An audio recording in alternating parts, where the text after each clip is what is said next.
বিসমিল্লাহির রহমানির রহিম। আসসালামু আলাইকুম। আমি Mohammad Abdul Awal, executive sales and marketing, BBS cables limited. আজকে আমি গত সপ্তাহের নিয়ে আজকেও এসেছি অন্য একটা টপিকস নিয়ে।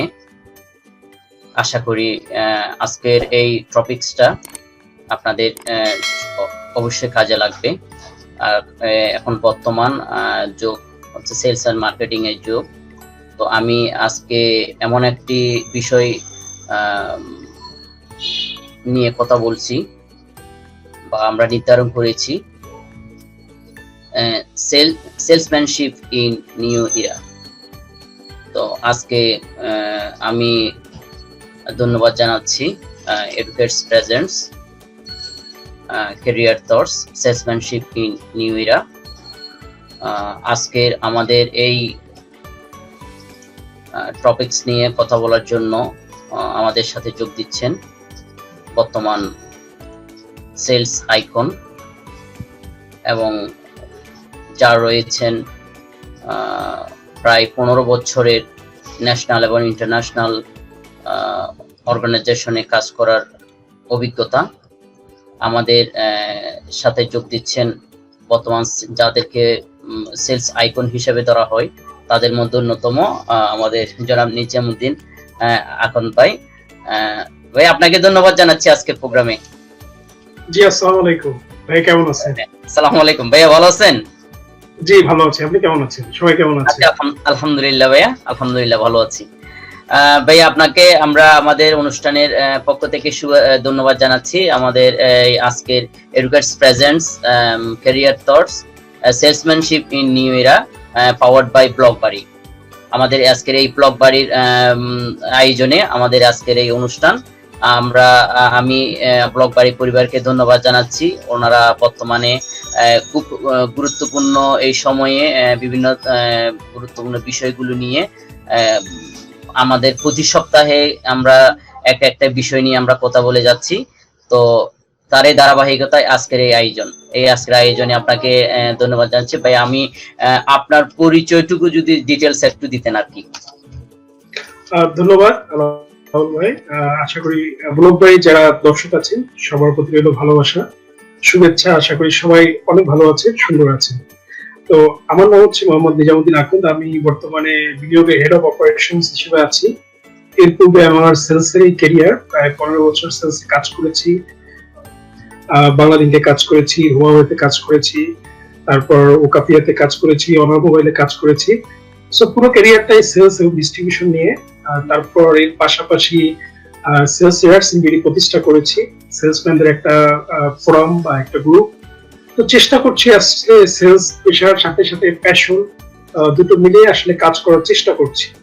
পাশাপাশি সোসাইটি বা কমিউনিটি ডেভেলপমেন্ট নিয়েও কাজ করছি, এন্টারপ্রেনারশিপ নিয়েও কাজ করছি, তারপর ইউটিউবিং নিয়েও কাজ করছি। মানুষকে যাতে উপকার করা যায় সামান্য নলেজ দিয়ে ট্রাই করছি সেগুলো করার। এই সবকিছু মিলিয়ে আর সবচেয়ে বড় পরিচয় আমি যেটা দিই, I M A salesman. That is my own identity. আসলে কিন্তু আমরা যারা সেলসে আছি, আমি নিজেও সেলসে আছি, আমরা গর্ববোধ করি যে এই প্রফেশনটাকে নিয়ে। কারণ এখানে কিন্তু আমাদের অনেক উপরে ওঠার কিন্তু সুযোগ রয়েছে। এই বাংলাদেশে একমাত্র, নট অনলি বাংলাদেশ, হোল ওয়ার্ল্ডে কিন্তু সেলস এন্ড মার্কেটিং এর একটা ভালো একটা সুযোগ রয়েছে। যারা একদম নিচ থেকে কিন্তু অনেক উপরে পর্যন্ত যাওয়ার সুযোগ আছে একমাত্র সেলস প্রফেশনেই। তো ভাইয়া, আপনার আজকে এই পুরো অনুষ্ঠানটাকে আমি কিছু প্রশ্ন উত্তর দিয়ে সাজিয়েছি। আমরা ধারাবাহিকভাবে সব আনসারগুলো, সব প্রশ্নগুলো করব এবং আমরা আশা করতেছি আপনার থেকে ভালো আমরা সলিউশন পাবো। এবং আমাদের যে দর্শকরা যারা আমাদেরকে দেখতেছেন, আমি সবাইকে অনুরোধ জানাবো আমাদের আজকের এই অনুষ্ঠানটিকে আপনারা লাইক, কমেন্ট এবং শেয়ার করে আমাদের সাথে থাকুন। এবং সবাইকে আবারও ধন্যবাদ জানাচ্ছি। আমি ভাইয়াকে সর্বপ্রথমে যাচ্ছি, যেহেতু আমাদের আজকের অনুষ্ঠানটা আমরা সেলস এন্ড মার্কেটিং অর্থাৎ সেলসম্যানশিপ ইন নিউ ইরা এই টপিকস নিয়ে সাজিয়েছি। আজকে আমরা এই বিষয়টা নিয়ে আমরা আজকে আলোচনা করব। আমি আজকে প্রথমে ভাইয়াকে জাস্ট আমরা যারা বিক্রয় কর্মী এবং যে আমি ওইটা নিয়ে একটু আপনার কাছ থেকে জানতে চাচ্ছি, আজকের আলোচনায় আপনি কাদের বিক্রয় কর্মী হিসেবে গণ্য করছেন, অর্থাৎ তাদের উদ্দেশ্যে আপনি কথা বলবেন। ধন্যবাদ। মার্কেটে যদি আমরা যাই, বাংলাদেশে আপনি যদি ধরেন বাংলাদেশের 40 লক্ষ প্রত্যক্ষ এবং পরোক্ষভাবে সেলসে কাজ করে। আজকের এই প্রোগ্রামটা আসলে তাদের উদ্দেশ্যে। আপনি ধরেন একজন দোকানের বিক্রয় কর্মী, যে দোকানে প্রোডাক্টটা বিক্রি করে, সেও একজন সেলসম্যান। আবার আপনি যদি মার্কেটে যদি যান, যারা মার্কেটে প্রোডাক্টটা দেয় কোম্পানির তরফ থেকে, সেও একজন সেলসম্যান। আবার একইভাবে আপনি যদি লাক্সারি গুডে যান, যে মার্সিডিজ বেঞ্জ কার যেটা আছে সেটা বিক্রি করে বা পোর্শে গাড়ি বিক্রি করে, সেও একজন সেলসম্যান। আসলে বিষয়টা হচ্ছে দুটো ভাগে আমরা দেখি, B2B, বিজনেস টু বিজনেস। কোনো কোনো ক্ষেত্রে বিজনেস টু বিজনেস প্রতিষ্ঠানও থাকে, আবার B2C, বিজনেস টু কনজিউমার। কোনো কোনো ক্ষেত্রে সরাসরি বিজনেস কনজিউমারকে হ্যান্ডেল করে। কোম্পানি থেকে কাস্টমার পর্যন্ত পৌঁছানোর জন্য যারা মাধ্যম হিসেবে কাজ করে, হেল্প করার জন্য, কোম্পানিকেও হেল্প করে, কাস্টমারকে হেল্প করে, আসলে তারাই হচ্ছে সেলসম্যান। এই দুটো জায়গার ভিতরে সেতু বন্ধনটাই হচ্ছে সেলসম্যান। আর সেলসম্যান আপনি যদি ধরেন, আমরা জন্ম থেকে মৃত্যু পর্যন্ত প্রত্যেকটা মানুষই কিন্তু সেলসম্যান। আপনি কিন্তু একজন সেলসম্যান বাই প্রফেশনাল, আপনি একজন সেলসম্যান, বাট আপনি কিন্তু পার্সোনালি একজন সেলসম্যান। আপনি পার্সোনালি কিভাবে সেলসম্যান? আপনি আপনার ফ্যামিলির কাছে, যদি আপনার সন্তানের কাছে আদর্শ বাবা হিসেবে আপনাকে প্রতিষ্ঠিত করতে হয়, এমন কিছু করতে হবে, সন্তানের জন্য একটা লার্নিং বা ইথিক্স শেখাতে হবে, যেটার মাধ্যমে সন্তান কিন্তু আপনাকে দায়িত্বশীল বাবা মনে করবে। এটাও কিন্তু আপনি সেল করছেন আপনার সন্তানের কাছে। ঠিক একইভাবে আপনি আপনার পরিবারের কাছে, আপনার বন্ধু বান্ধবের কাছে আপনি কিন্তু প্রতিনিয়ত সেল করা লাগছে। আপনি দেখেন একজন ডাক্তার, সে প্রফেশনালি ডাক্তার, তার প্রফেশনটা ডাক্তার, বাট তার কিন্তু রোগী যদি তাকে এপ্রিশিয়েট না করে, রোগী যদি তাকে পছন্দ না করে, তাহলে কিন্তু সে ক্লিনিক দিতে পারবে না, বা তাহলে কিন্তু সে পাশাপাশি অন্য ব্যবসা করতে পারবে না। দ্যাট মিনস সে কিন্তু রোগীর কাছে নিজেকে সেল করতে পারে। যে ডাক্তার যত ভালো, তার দেখবেন তার চেম্বারে 2 মাস 3 মাস লাইন। দ্যাট মিনস সে কিন্তু রোগীর কাছে নিজেকে ভালোভাবে প্রেজেন্ট করতে পেরেছে, সেল করতে পেরেছে। দ্যাট মিনস ওই কাজটাতে কিন্তু সে সেলসম্যান। তো আমরা যারা সেলসে কাজ করি প্রতিনিয়ত, আমাদের পুরো লাইফটাই সেলসম্যান। মানে আমি বোঝাতে চাচ্ছি, আমাদের প্রফেশনটাও সেলসম্যান, আমাদের পার্সোনাল লাইফটাতেও আমরা সেলসম্যান। আর যদি ধরেন ডাক্তার বা ইঞ্জিনিয়ার, তারা প্রফেশনালি হয়তো ডাক্তার বা ইঞ্জিনিয়ার, বা তাদের পার্সোনালি কিন্তু তাকে সেলসম্যান হতে হচ্ছে। সেলসম্যানশিপ যদি তার না থাকে, সে কিন্তু ভালো রোগীও পাবে না, একজন ইঞ্জিনিয়ার ভালো কাজও পাবে না। প্রত্যেকটা জায়গাতে কিন্তু সেলসম্যানশিপ আছে। এটা হয়তো আমাদের দেশে বা আমাদের এই কান্ট্রিতে হয়তো বিষয়টাকে এইভাবে অনেকে দেখে না, বাট সেলস কিন্তু ওই জায়গাটাই, যে প্রত্যেকটা মানুষ কিন্তু জন্ম থেকে মৃত্যু পর্যন্ত একজন সেলসম্যান। আমি সবাইকেই সেলসম্যান হিসেবে দেখি, বাট নর্মালি যেটাকে বোঝা হয় ইনস্টিটিউশনাল সেল, যেটা আমরা যারা সেলসে কাজ করি, যারা কোম্পানির প্রোডাক্টকে কনজিউমারের কাছে পৌঁছে দেই, কোম্পানির প্রোডাক্টকে গ্রেট কাস্টমারের কাছে পৌঁছে দেই, আমি সেলসম্যান বলতে আসলে তাদেরকেই বুঝি। আচ্ছা, অবশ্যই এখানে অনেকেই কিন্তু কমেন্টস করতেছেন। আমরা আপনাদের সবগুলো কোশ্চেন গুলোর আমরা আনসার লাস্টের দিকে দিব, এবং সবাইকে বলবো আপনারা লাইক এবং কমেন্টস এবং শেয়ার করে আমাদের সাথে থাকার জন্য। আচ্ছা, এখানে আপনার দৃষ্টিতে সেলসে জব করার ক্ষেত্রে প্রধান চ্যালেঞ্জ কি বলে আপনি মনে করেন? ফাইন। আমাদের দেশে, আমাদের বাংলাদেশের অ্যাসপেক্টে যদি ধরেন, সেলসের জবে আমি যেটা দেখেছি লাস্ট 15 ইয়ার্সে, প্রথম যে চ্যালেঞ্জ সেটা হচ্ছে আমরা সেলসম্যান হিসেবে নিজেরা খুব হীনমন্যতায় ভুগি। আমরা নিজেদেরকে ছোট মনে করি। এটা সবার জন্য বলছি, উইথ ডিউ রেসপেক্ট, যে প্রত্যেকটা সেলসম্যান নিজেদেরকে পরিচয় দিতে দেখবেন যে অনেক জায়গায় লজ্জা ফিল করে। সে বলতে চায় না যে আমি সেলস প্রফেশনে কাজ করি। প্লাস আপনি যদি বিয়ের বাজারে দেখেন, ছেলে কি করে, একটা কোম্পানিতে চাকরি করে, কিন্তু বলতে চায় না যে সেলসে চাকরি করে। কেন? আমরা খুব হীনমগ্নতায় ভুগি। তো এই জায়গায় আসলে আমাদের বোঝার বিষয় বা বোঝার ভুলের জন্য এটা হবে, সেলস কিন্তু কমপ্লিটলি একটা প্রফেশনাল সাবজেক্ট। প্রফেশনাল আমি বলতে চাচ্ছি পেশাদারি। যেমন ডাক্তার কিন্তু একটা পেশাদারি কাজ, যে ডাক্তারি পড়ে সেই কিন্তু রোগীর ট্রিটমেন্ট করতে পারে, অন্য কেউ পারবে না, একটা পেশাদারি বিষয়। ইঞ্জিনিয়ার কিন্তু একটা পেশাদারি বিষয়, ঠিক সেলসও কিন্তু একটা পেশাদারি বিষয়। আমাদের দেশে হয়তো এটার ইভলিউশন বা আমাদের দেশে হয়তো এটা ওইভাবে ডেভেলপ করেনি যে একটা পেশাদার একটা মানে সাবজেক্ট বা পেশাদার একটা বিষয়। যেমন আপনি ধরেন ওয়ারেন বাফেট, আমি ওয়ার্ল্ডের সেরা ব্যক্তিদের কথা বলি, যদি ধরেন ওয়ারেন বাফেট, উনি 6 বছর বয়সেই কিন্তু উনি সেলসম্যান ছিলেন। ওনার বয়স যখন 6 ইয়ার তখন থেকেই উনি সেলসম্যান।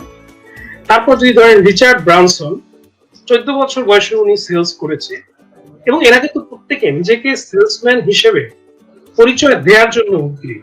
তারা কিন্তু সবসময় বলছে যে I am the sales person, I am the salesman. কিন্তু আমাদের বাংলাদেশের আসপেক্টে আমরা এই জায়গাগুলোতে খুব লজ্জা, নিজেদের সংকীর্ণতায় ভুগি। আমি জানি না কেন সবাই সংকীর্ণতায় ভুগে। আমি কিন্তু কখনো এটা ফিল করি না। আমি আমার প্রফেশনকে রেসপেক্ট করি, শ্রদ্ধা করি। আর প্রফেশনকে যদি আপনি রেসপেক্ট শ্রদ্ধা না করেন, তাহলে কিন্তু অলওয়েজ আপনি হীনমন্যতায় থাকবেন। কারণ আপনি কিন্তু কনভিন্সড না, আপনার প্রফেশন নিয়ে আপনি কনভিন্সড না। At first you have to convince with your on.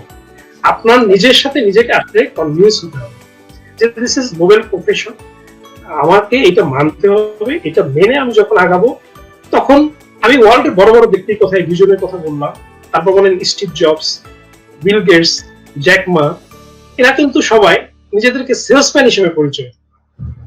প্রত্যেকে, আপনি যদি এদের বিভিন্ন আর্টিকেল পড়েন, এরা কিন্তু সবাই নিজেদেরকে বলে যে I am the salesman.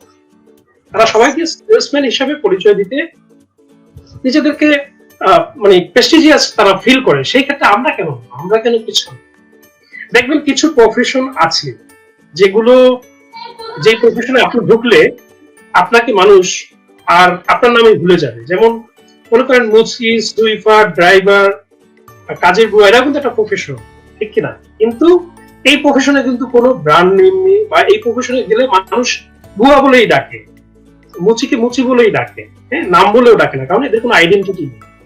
But sales কিন্তু একটা নোবেল প্রফেশন, যে জায়গায় আপনার আইডেন্টিটি আছে। ওয়ার্ল্ডের বড় বড় উদ্যোক্তারা আছে যারা নিজেদেরকে সেলসম্যান পরিচয় দেয়। এটা সবচেয়ে বড় চ্যালেঞ্জ সেলসম্যানদের জন্য। সেলসম্যানদের হীনমন্যতা, আমি মনে করি এটা সবচেয়ে বড় চ্যালেঞ্জ। এই জন্য সেলসম্যানদের প্রথমে মাইন্ডসেটটা পজিটিভ, যে আমরা বেটার দিচ্ছি। আপনি দেখেন, একটা কোম্পানি পুরোটা ডিপেন্ড করে তার রেভিনিউর উপর। এখন আমরা অ্যানালাইসিস করি যে রেভিনিউটা কোথা থেকে আসে, রেভিনিউটা জেনারেট কে করে। তাহলে আপনি রেভিনিউ জেনারেট করছেন, তাহলে আপনি নিজে সৃষ্টি করছেন একটা কোম্পানি, আপনি একটা কোম্পানিকে বড় করছেন, আপনি একটা কোম্পানির ব্র্যান্ড ইমেজ সৃষ্টি করছেন। তাহলে কেন আপনি হীনমন্যতায় থাকেন? যে কোম্পানিগুলো ওয়ার্ল্ড ওয়াইড যদি আপনি দেখেন, অ্যানালাইসিস করেন, বড় বড় কোম্পানি যেগুলো ফল করেছে, আপনি যদি ধরেন সেই নোকিয়ার মতো বড় জায়ান্ট কোম্পানি, এত বড় কোম্পানি, এত নামি দামি কোম্পানি, আজকে কোথায়? তারা কিন্তু সেল ফল করতে করতে একটা লেভেলে গিয়ে তারা কিন্তু ছোট হয়ে গিয়েছে, সকল এমপ্লয়ি ছাঁটাই করেছে। বাট সেলের উপর বেস করে কিন্তু একটা কোম্পানি সার্ভাইভ করে। সুতরাং এই জায়গায় হীনমন্যতার কিন্তু কিছু নেই। যদি আমরা হীনমন্যতায় ভুগি এখনো অ্যাজ এ সেলসম্যান হিসেবে, তাহলে কিন্তু সেটা আমাদের নিজেদের প্রবলেম। আর আমাদের এই নিজেদের প্রবলেমটাকে আমরা সোসাইটির ভিতর কিন্তু কনভে করছি, এবং অন্যান্য যারা সেলসম্যান আছে এরাও কিন্তু হীনমন্যতায় ভোগে। দেখেন, একটা কোম্পানিতে সবচেয়ে পাওয়ারফুল ডিপার্টমেন্ট হচ্ছে সেলস, সবচেয়ে পাওয়ারফুল ডিপার্টমেন্ট। কারণ সেলস এর রেভিনিউর উপর বেস করে সকল ডিপার্টমেন্টের স্যালারি হয়। আমি প্রায় বলি কথা, এই জন্য অনেক ডিপার্টমেন্ট আমার উপর খেপে যায়। সেলস এর উপর বেস করে প্রত্যেকটা ডিপার্টমেন্টে কিছু করে। স্যালারি যদি ইনক্রিজ করতে হয়, সেলস থেকে রেভিনিউ আসতে হয়। ডিপার্টমেন্ট দেখেন এই জায়গায় কোম্পানিতে এইচআর থাকে, অ্যাডমিন থাকে, অনেক ডিপার্টমেন্ট থাকে, কিন্তু তারা কিন্তু সবসময় একটা বাহবা নিতে চায় যে তারা অনেক কিছু করে। আসলে কোম্পানি ম্যানেজমেন্ট, চেয়ারম্যান বলেন, ম্যানেজিং ডিরেক্টর বলেন, তারা কিন্তু জানে যে কোম্পানির কোন লোকগুলো কোম্পানিটাকে বড় করে।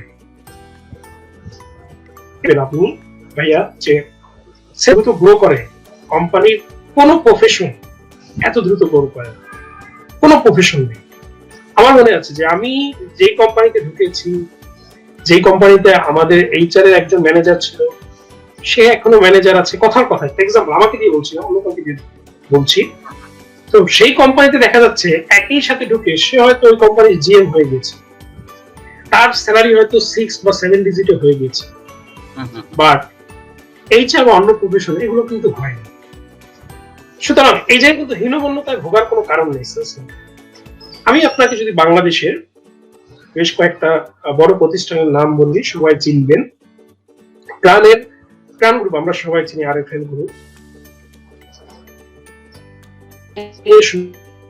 সুযোগ হয়েছিল এরকম একটা কোম্পানির সিইও ওর সাথে জাস্ট ট্রেনিং দেয়া, সেও ট্রেনিং ছিল, আমার ট্রেনিং ছিল একসাথে।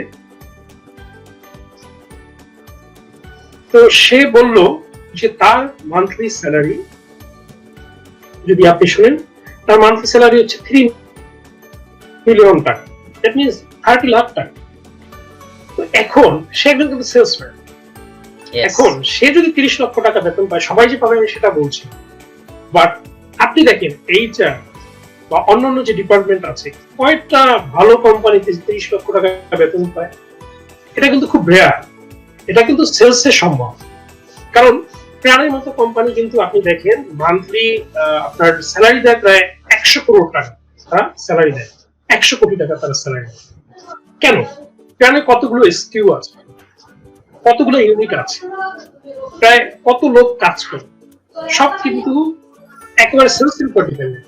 কারণ বাংলাদেশে যদি আপনি বলেন যে বড় ডিস্ট্রিবিউশন কোম্পানি, তাহলে ধরতে হবে কিন্তু প্রাণ, তারপর হচ্ছে পার্টিস গ্রুপ, এগুলো বাংলাদেশে অনেক বড় বড় ডিস্ট্রিবিউশন বা সেলস কোম্পানি বাংলাদেশে। কারণ এই বড় বড় কোম্পানির জন্য কিন্তু গ্লোবাল ব্র্যান্ড যদি ধরেন কোকা-কোলা, তারাও কিন্তু এসে ওই জায়গাটা ক্যাপচার করতে পারতেছে না, মার্কেট দখল করতে পারছে। সুতরাং সবাই কিন্তু চ্যালেঞ্জে আছে এই জায়গায়। সো এই জায়গায় আমি বুঝছি না কেন সেলস পিপলরা হীনমন্যতায় ভোগে। আমি কিন্তু কখনো হীনমন্যতায় ভুগি না, বাট আমি দেখি আমার টিম বলেন বা আমাদের কলিগরা বলেন বা অন্যান্য কোম্পানি যারা সেলস পিপল, ম্যাক্সিমামকে দেখি আসলে হীনমন্যতায় ভোগে। তো আমি মনে করি সেলস প্রফেশনে এটা একটা বড় চ্যালেঞ্জ যে হীনমন্যতায় ভোগা। এই জায়গা থেকে ওয়ার্ল্ডে যারা বড় বড় যারা লিডার আছেন তাদের কথা বলেছি, এরপর বাংলাদেশে যারা বড় বড় লিডার আছে, বাংলাদেশে আমার মনে আছে জহিরুল ইসলাম বাংলাদেশের অন্যতম ধনী ছিল, তার একটা প্রতিবেদন করছিলাম, সে জায়গায় সে বলেছে যে সে একজন সেলসম্যান, সে নিজেকে সেলসম্যান হিসেবে পরিচয় দেয়। তো বড় বড় যারা আছে উদ্যোক্তা, সবাই কিন্তু নিজেকে সেলসম্যান হিসেবে পরিচয় দিতে হীনমন্যতা ফিল করে না। সুতরাং আমি সবাইকে এই প্রোগ্রামের মাধ্যমে, এই প্রোগ্রামের মাধ্যমে যারা এই প্রোগ্রাম দেখছেন, যেসব সেলসম্যানরা আছেন এবং যেসব ভাইয়েরা আছেন, সবাইকে রিকোয়েস্ট করব, আমরা যদি আমাদের নিজেদেরকে রেসপেক্ট না করি, আমরা যদি নিজেদেরকে উপরে কাতারে নিতে না পারি, তাহলে অন্য কোনো ডিপার্টমেন্ট, অন্য কোনো বিভাগ আমাদেরকে টেনে উপরে উঠাবে না।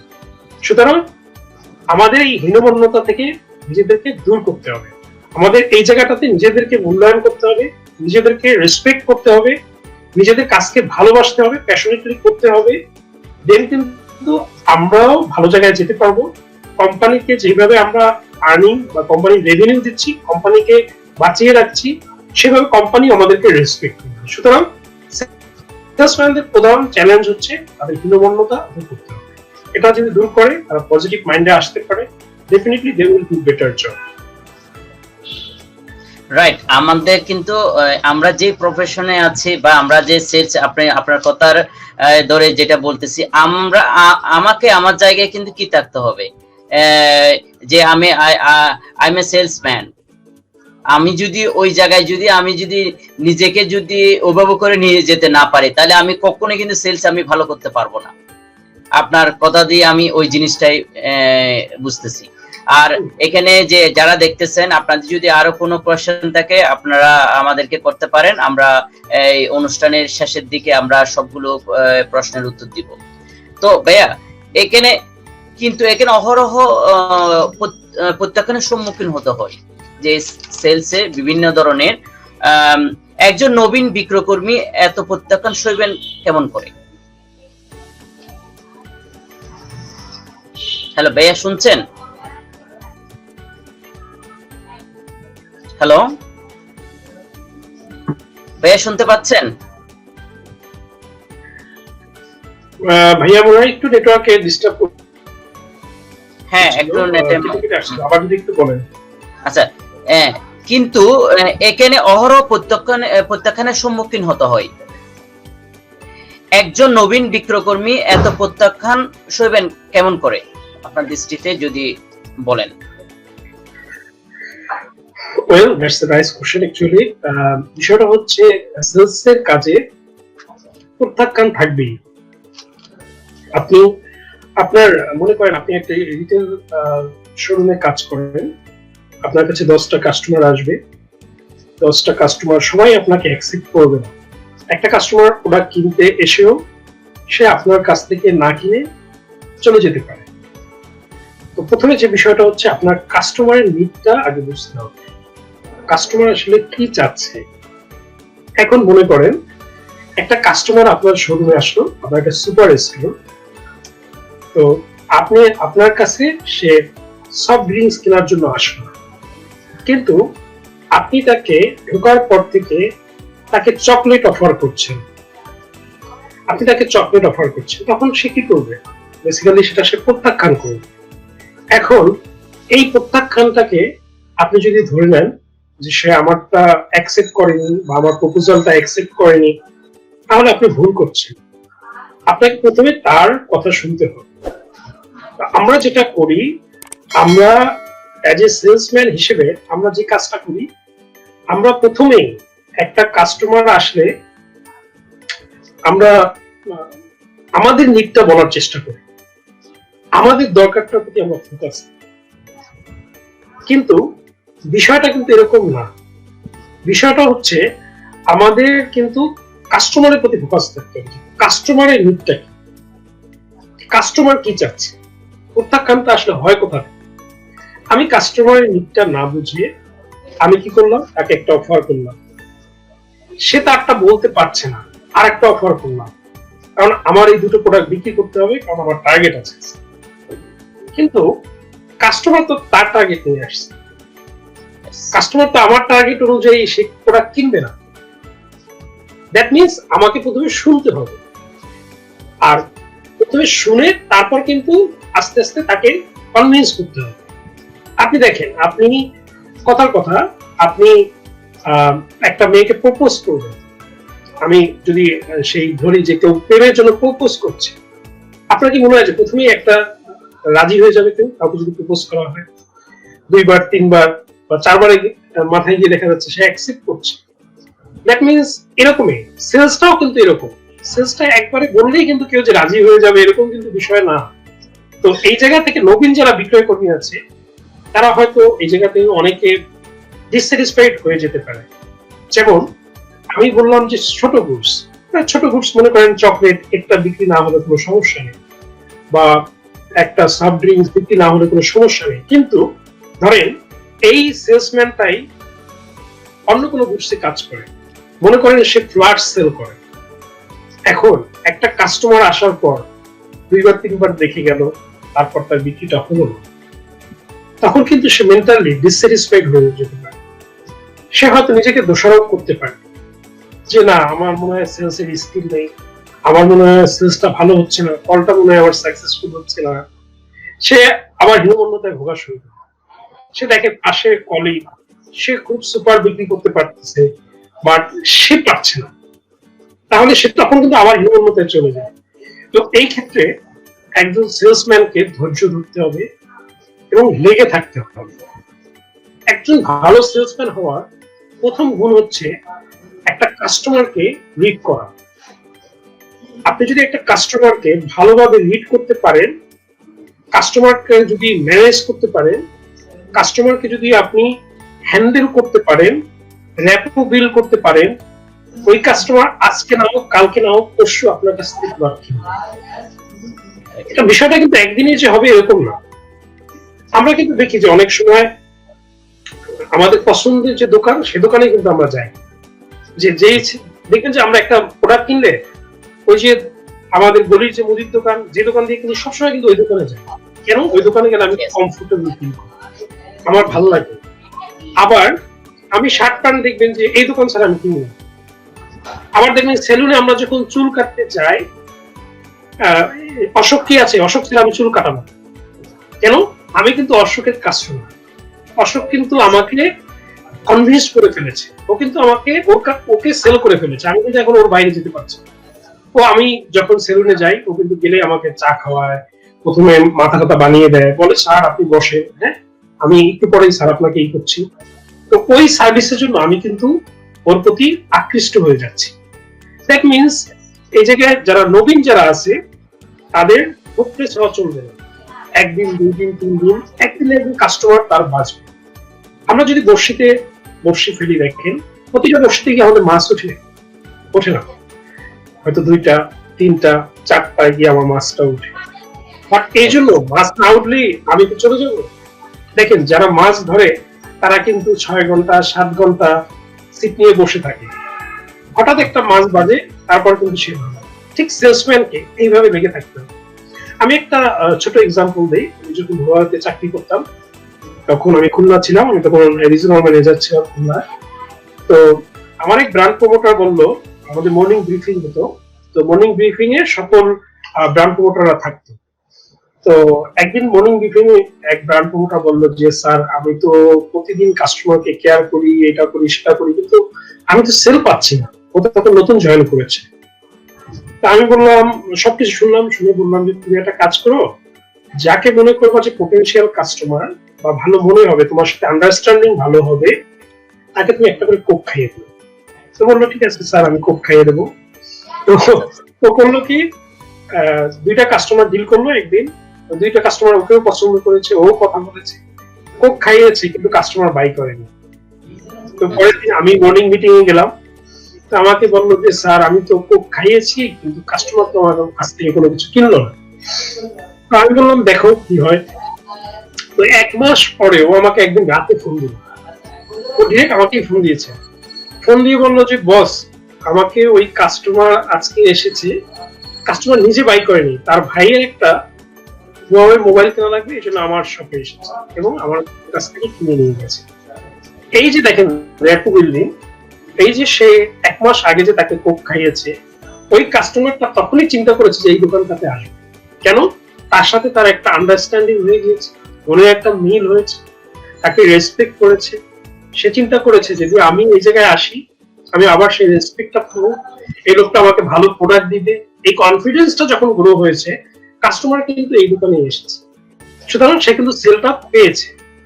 তো এই জায়গাতে যারা নবীন আছে তাদের অবশ্যই ধৈর্য ধরতে হবে, কাস্টমারের সাথে রিলেশন বিল্ড করতে হবে, র্যাপো বিল্ড করতে হবে, এর মাধ্যমে লং টার্ম তার সাথে সম্পর্ক তৈরি করতে হবে।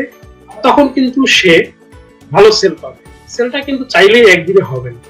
এই টেকনিকটা সে যখন বুঝতে পারবে, একটা যখন সাকসেসফুল সেল হবে, তখন কিন্তু সে টেকনিকটা বুঝে যাবে এবং তখন কিন্তু সে সকল সেলসম্যানের চেয়ে আলাদা সেলসম্যান হবে। যদি সেলস যদি সহজেই হতো, তাহলে আমার মনে হয় যে সবাই পারত। কিন্তু দেখেন সবাই কিন্তু সেলস জবে সাস্টেইন করতে পারে না। কেন? তার কিন্তু ওই জায়গার এক্সপিরিয়েন্সটা ওরকম থাকে না। যে এই এক্সপিরিয়েন্সটা টেক করতে পারে, সে ওয়েটা জেনে যায়, how to take the customer. So আমার মনে হয় যে এই জায়গাটাতে ধৈর্য ধরতে হবে। নবীন যারা, তাদেরকে লেগে থাকতে হবে, র্যাপো বিল্ডিং করতে হবে, তাহলে সে প্রত্যাখ্যাত হবে না, প্রত্যাখ্যান হবে না। সে ইনশাল্লাহ ভালো সেল পাবে এবং সে খুব শীঘ্রই ভালো একজন সেলসম্যান হবে। আমার মনে হয় এটাই অ্যান্সারটা মনে হয় এরকমই হয়েছে। সম্মানিত দর্শক শ্রোতা, আপনারা শুনছেন সেলসম্যানশিপ ইন নিউ এরা। আজকে আমাদের সাথে কথা বলছেন বর্তমান সেলস আইকন, তাদেরকে ধরা হয়, তাদের মধ্যে অন্যতম নিজামুদ্দিন আকন স্যার। উনি আমাদের সাথে আজকে আছেন। আপনাদের যদি কোনো ধরনের জিজ্ঞাসা বা কোনো কিছু জানার থাকে, আপনারা আমাদেরকে কমেন্ট করে জানাতে পারেন এবং আমাদের আজকের এই টপিকসটা এবং আজকের এই আলোচনা আপনারা লাইক এবং কমেন্ট শেয়ার করে আপনারা সাথে থাকবেন। আচ্ছা ভাইয়া, দীর্ঘমেয়াদে সফল হতে চাইলে দক্ষতা নাকি মানবিক গুণাবলী, একজন বিক্রয় কর্মীর কোনটা ফোকাস থাকা দরকার? Very nice question. একজন বিক্রয় কর্মী দক্ষতার মানবিক গুণাবলী, আমরা যদি এই জায়গাটাতে দেখি যে দক্ষতা আসলে দ্যাট মিনস স্কিল বা দক্ষতা যেটা আছে, দক্ষতা কিন্তু একটা বিশাল গুণ। দক্ষতার মাধ্যমে আপনি অনেকদিন সার্ভাইভ করতে পারবেন, ট্রু, এটা নিয়ে কোনো সন্দেহ নেই। মনে করেন আপনার ড্রাইভিং স্কিল নেই, বাট আপনার একটা ফ্রেন্ডের ড্রাইভিং স্কিল আছে। মনে করেন এখন বাংলাদেশে আর কোনো জব নেই, শুধু ড্রাইভিং জব আছে, তাহলে সে কিন্তু সার্ভাইভ করতে পারবে, কিন্তু আপনি সার্ভাইভ করতে পারবেন। কেন? এই একটা স্কিলের গ্যাপের কারণে। সুতরাং দক্ষতার কিন্তু অলওয়েজ একটা ভ্যালু আছে, সেটা যে কোনো দক্ষতাই হোক। এটাকে যদি মনিটরি টার্মে কনভার্ট করে, এটা কিন্তু ভ্যালু আছে। এখন আমরা যদি দেখি, আমরা যদি সেই জাপানের মডেলটাকেই ফলো করি, আমরা জানি যে জাপান টেকনোলজিক্যালি অনেক স্ট্রং। জাপানে যদি দেখেন, জাপান যদি কোনো প্রোডাক্ট তৈরি করে, আমরা কিন্তু কিনতে স্বাচ্ছন্দ্য ফিল করি। কেন? কারণ জাপান কিন্তু খুব লংজিবিলিটি সম্পন্ন প্রোডাক্ট তারা বের করে, যে প্রোডাক্টটা অনেক লংজিবিলিটি থাকে যে প্রোডাক্টটায়। কিন্তু আমরা দেখেন চায়নার ক্ষেত্রে কিন্তু অনেক সময় আমাদের মনে হয় যে না, আমরা চাইনিজ প্রোডাক্ট নিব না, কারণ আমরা কমফোর্টেবল ফিল করি। সো জাপান কিন্তু এই ম্যানুফ্যাকচারিং স্কিলটা খুব স্ট্রং। জাপানের প্রোডাক্ট কিন্তু ইউরোপে খুব ভালো চলে, যেহেতু আমাদের দেশ উন্নয়নশীল দেশ, আমাদের দেশের প্রাইসিং এর কারণে হয়তো জাপানি প্রোডাক্ট গুলো চলে না। বাট আপনি যদি ইউরোপে যান, দেখবেন যে ইউরোপে প্রচুর জাপানি প্রোডাক্ট চলে। কেন? ওরা ওইটার ভ্যালু দেয়। কিন্তু বাংলাদেশ যেহেতু উন্নয়নশীল দেশ, হয়তো আমরা ওই ভ্যালুটা দিতে পারি না, বাট ওরা কিন্তু ম্যানুফ্যাকচারিং এ অনেক স্ট্রং। এখন আমরা যদি আমেরিকার মডেলে আসি, আমেরিকার মডেলটা কি? আমেরিকার মডেলটা হচ্ছে অনেকটা হচ্ছে কাস্টমার সার্ভিস লেড।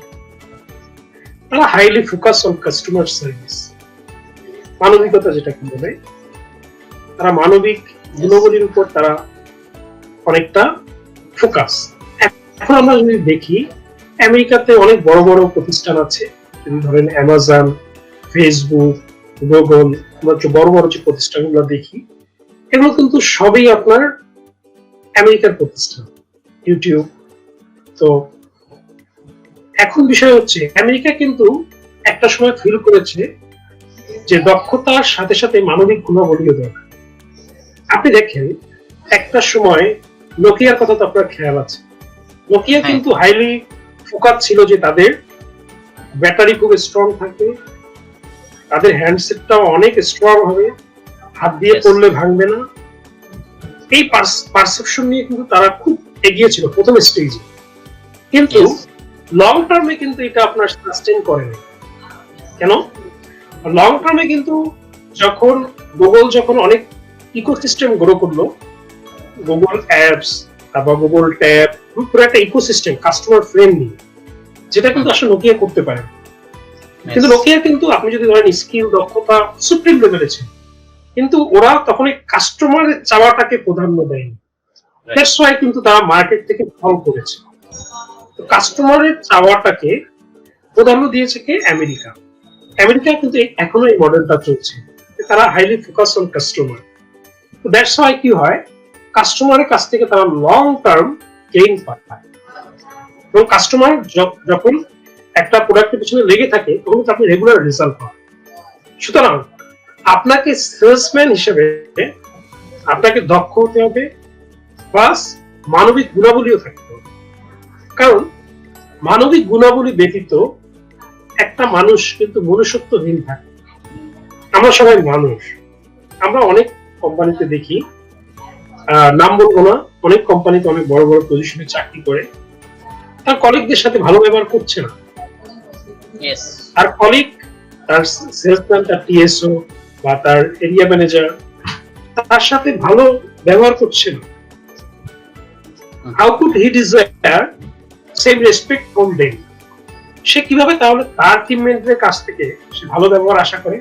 এটা হওয়ার কথা না। সুতরাং মানবিক গুণগুলি দরকার।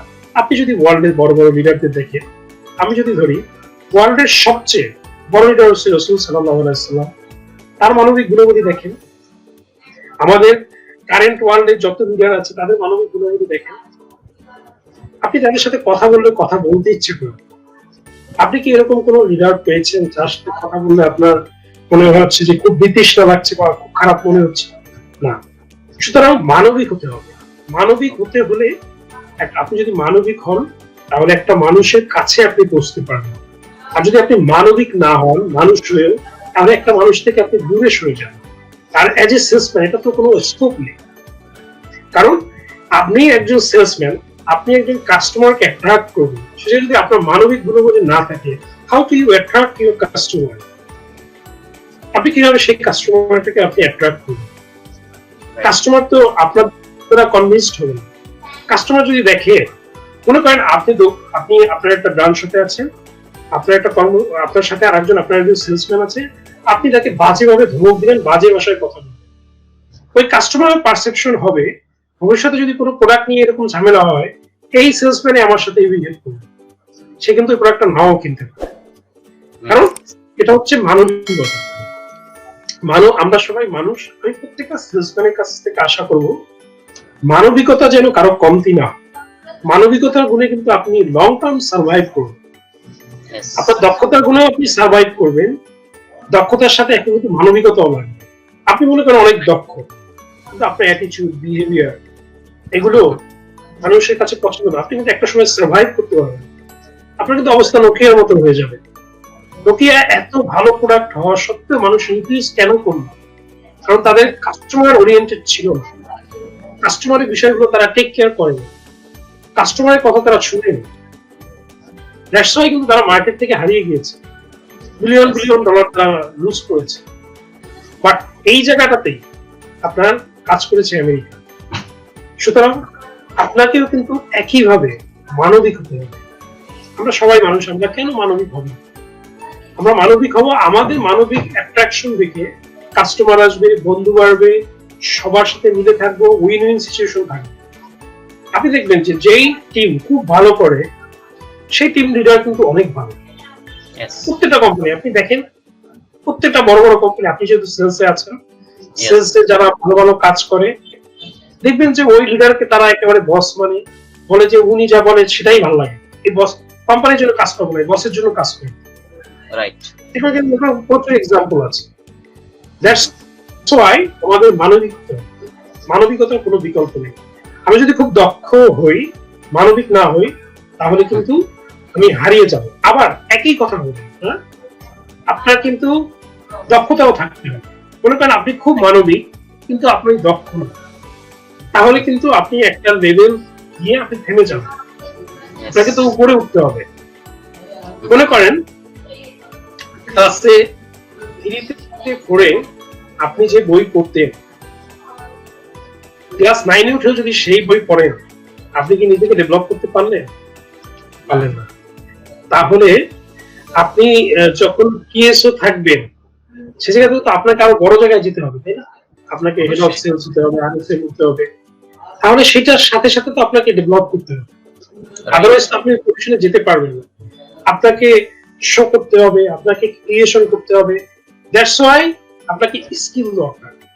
স্কিল না হলে দেখবেন যে অনেক সেলস পিপল হতাশ হয়ে যায়। কিন্তু তার দক্ষতা উন্নয়নের জন্য যে পরিমাণ খরচ দরকার, যে পরিমাণ বাজেট দরকার, এটা অনেক সেলসম্যান করে না। এটা আমি মাঝে মাঝে আশ্চর্য হয়ে যায়। আমার ইচ্ছা যে এই বছরে আমি আরো 3টা বা 4টা ট্রেনিং নিব, আমি টাকা খরচ করে ট্রেনিং নিব, আমি নিজেকে স্কিল করব, আমি যে বিষয়গুলো জানি না সেই বিষয়গুলো আমি জানবো।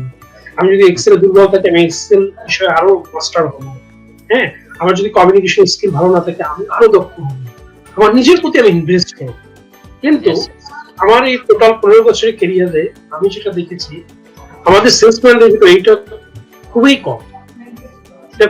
কম, এবং তারা ইনভেস্ট করতে চায় না।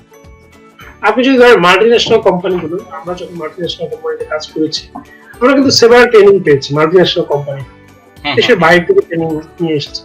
কিন্তু লোকাল কোম্পানিতে আমরা যখন ঢুকলাম তখন দেখলাম যে লোকাল কোম্পানিতে আসলে ট্রেনিং হয় না বললেই চলে। আর যেহেতু লোকাল কোম্পানিতে ট্রেনিং হয় না, এখন মাল্টিন্যাশনালের পরিমাণটাও তো কম, লোকালের পরিমাণটা বেশি। সুতরাং লোকালে যারা সেলসে কাজ করে, আমার রিকোয়েস্ট থাকবে যারা এই প্রোগ্রামটা দেখছেন, গ্লোবালির এই লাইভটা দেখছেন, তাদের প্রতি রিকোয়েস্ট থাকবে আপনারা নিজেদের ডেভেলপমেন্টের জন্য, নিজেদের উন্নয়নের জন্য আপনি নিজের প্রতি ইনভেস্ট করেন, নিজেকে দক্ষ করেন, এই কাতারে নিয়ে আসেন, যাতে আপনি এই কাতারে উইন হন। তাহলে আপনি বেটার জায়গায় যেতে পারবেন, আরো উপরের লেভেলে যেতে পারবেন। সুতরাং আপনাকে স্কিল হতে হবে এবং মানবিক হতে হবে। এই দুটোর কম্বিনেশন হলেই আপনি সেলস না যে কোনো ক্যারিয়ারে আপনি সাকসেসফুল হতে পারবেন। আসলে আমিও কিন্তু শিখতেছি। আজকে আমরা এমন একজন বক্তা বা অতিথিকে পেয়েছি, উনি অত্যন্ত আন্তরিক এবং উনি এমন ভাবে শিখাচ্ছেন, একজন গৃহশিক্ষক যেভাবে করে স্পেশাল কেয়ার নিয়ে যেভাবে করে শেখায় বা কথা বলেন, আজকে আমরা সাত থেকে ওই ধরনের আমরা বিভিন্ন টপিকস নিয়ে আমরা কিন্তু শিখতেছি বা জানতেছি। আসলে আমাদেরও কিন্তু অনেক কিছু ল্যাকিংস আছে, যে আজকের এই অনুষ্ঠানের মাধ্যমে আমিও কিন্তু শিখতেছি। আর যে যারা এখানে আজকের অনুষ্ঠানটি দেখতেছেন, আপনারা এই অনুষ্ঠানটি বেশি বেশি করে শেয়ার করেন, যে অন্যদেরকেও এই জিনিসগুলো শেখার জন্য বা জানার জন্য আপনারা সহযোগিতা করেন। তো ভাইয়া, এই সাধারণত একটি বিক্রয় চেষ্টা ব্যর্থ হয় কেন? খুব সুন্দর কোশ্চেন।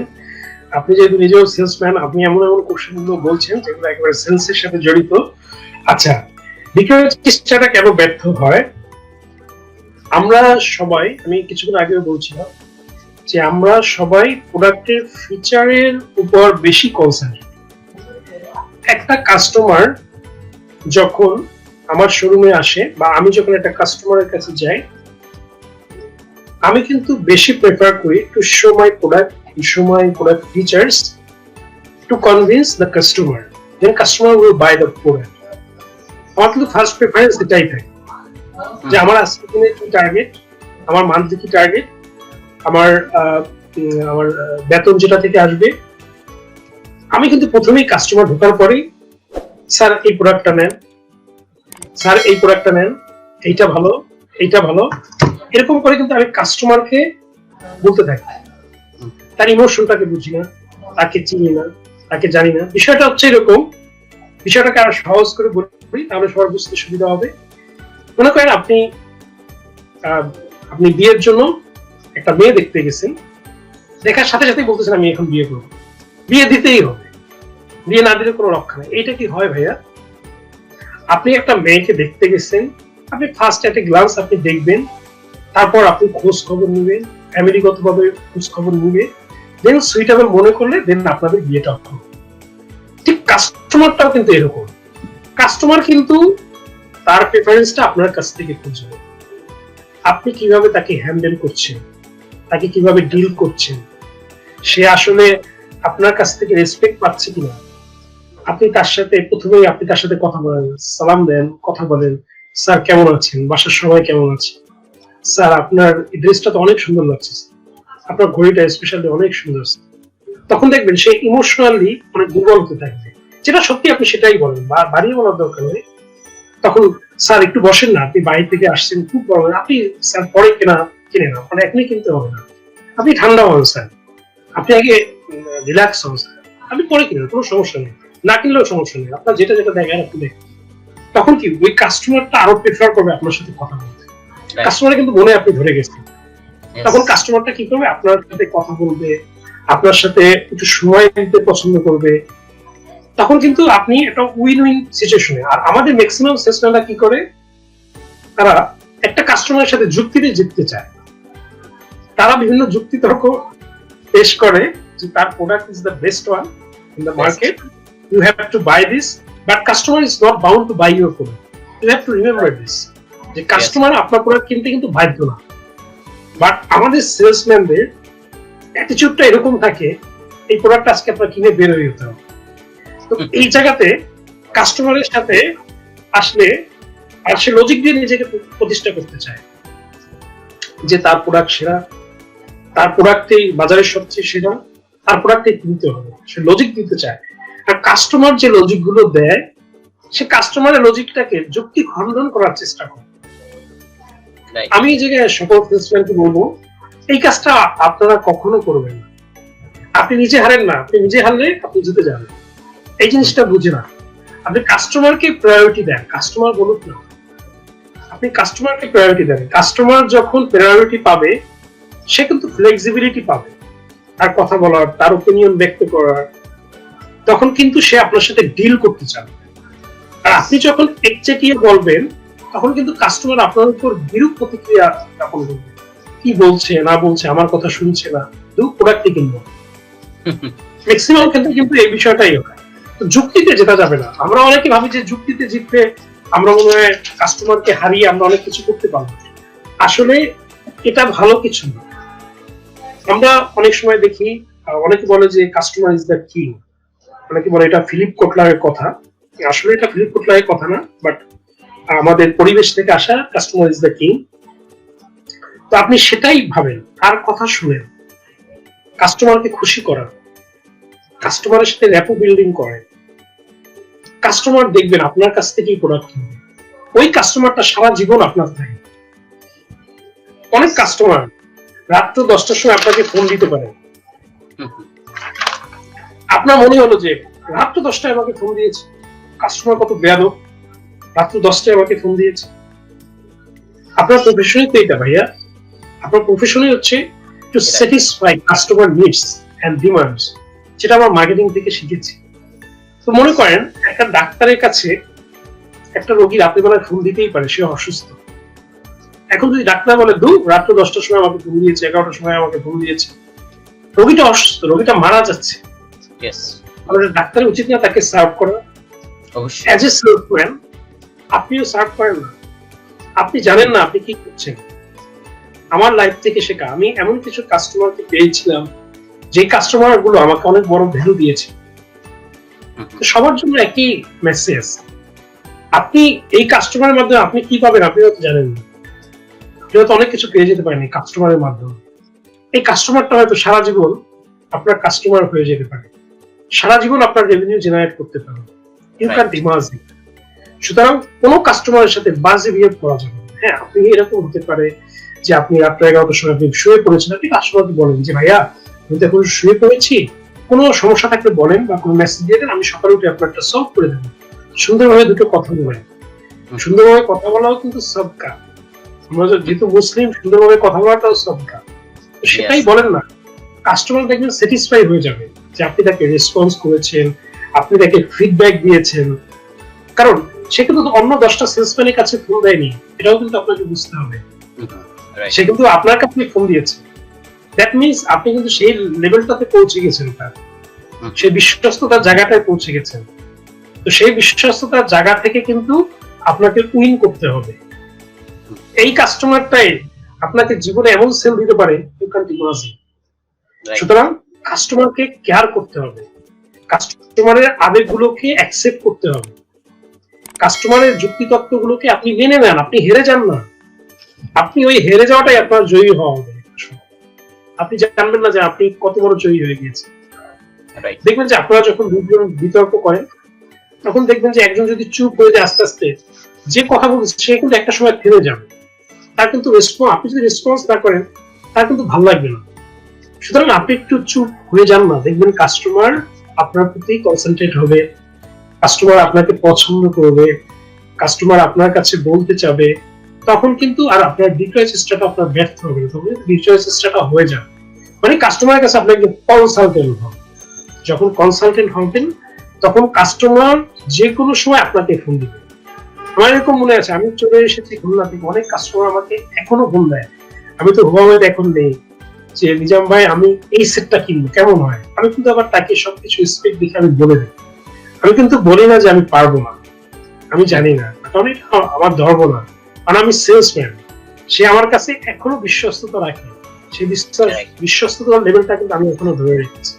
সুতরাং টেক কেয়ার করতে হবে। কাস্টমারকে যখন আপনি টেক কেয়ার করবেন, কাস্টমার আপনাকে অনেক বড় জায়গায় নিয়ে যাবে। You continues. রাইট।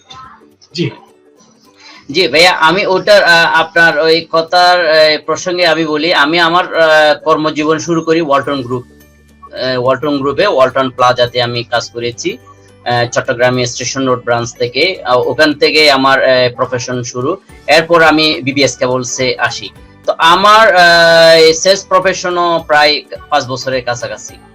তো আপনি আমাকে যেভাবে বললেন যে আপনি ধারাবাহিকভাবে প্রশ্নগুলো করতে যাচ্ছেন, আসলে আমি একজন বিক্রয়কর্মী হিসেবে আমি যে বাধাগুলোর সম্মুখীন হয়েছি, আমি এই প্রোগ্রামটা করার আগে আমিও কিন্তু স্টাডি করেছি কি ধরনের প্রশ্নগুলো করা যায়, বা আমরা যারা সেলসে আছি আমরা কি কি প্রশ্নের সম্মুখীন হই সাধারণত, আমি এই জিনিসগুলো এখানে তুলে এনেছি।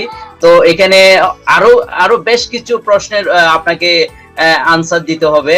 আমি যেহেতু আজকে আমরা এই সেলসম্যানশিপ ইন নিউ এরা, তো এই টপিকস এর উপরে ভিত্তি করে আজকে অনেক কিছু আমরা জানবো। আর আমরা আজকে যারা আমাদের এই প্রোগ্রামটি দেখতেছেন, আপনারা লাইক, কমেন্ট এবং শেয়ার করে আমাদের সাথেই থাকুন।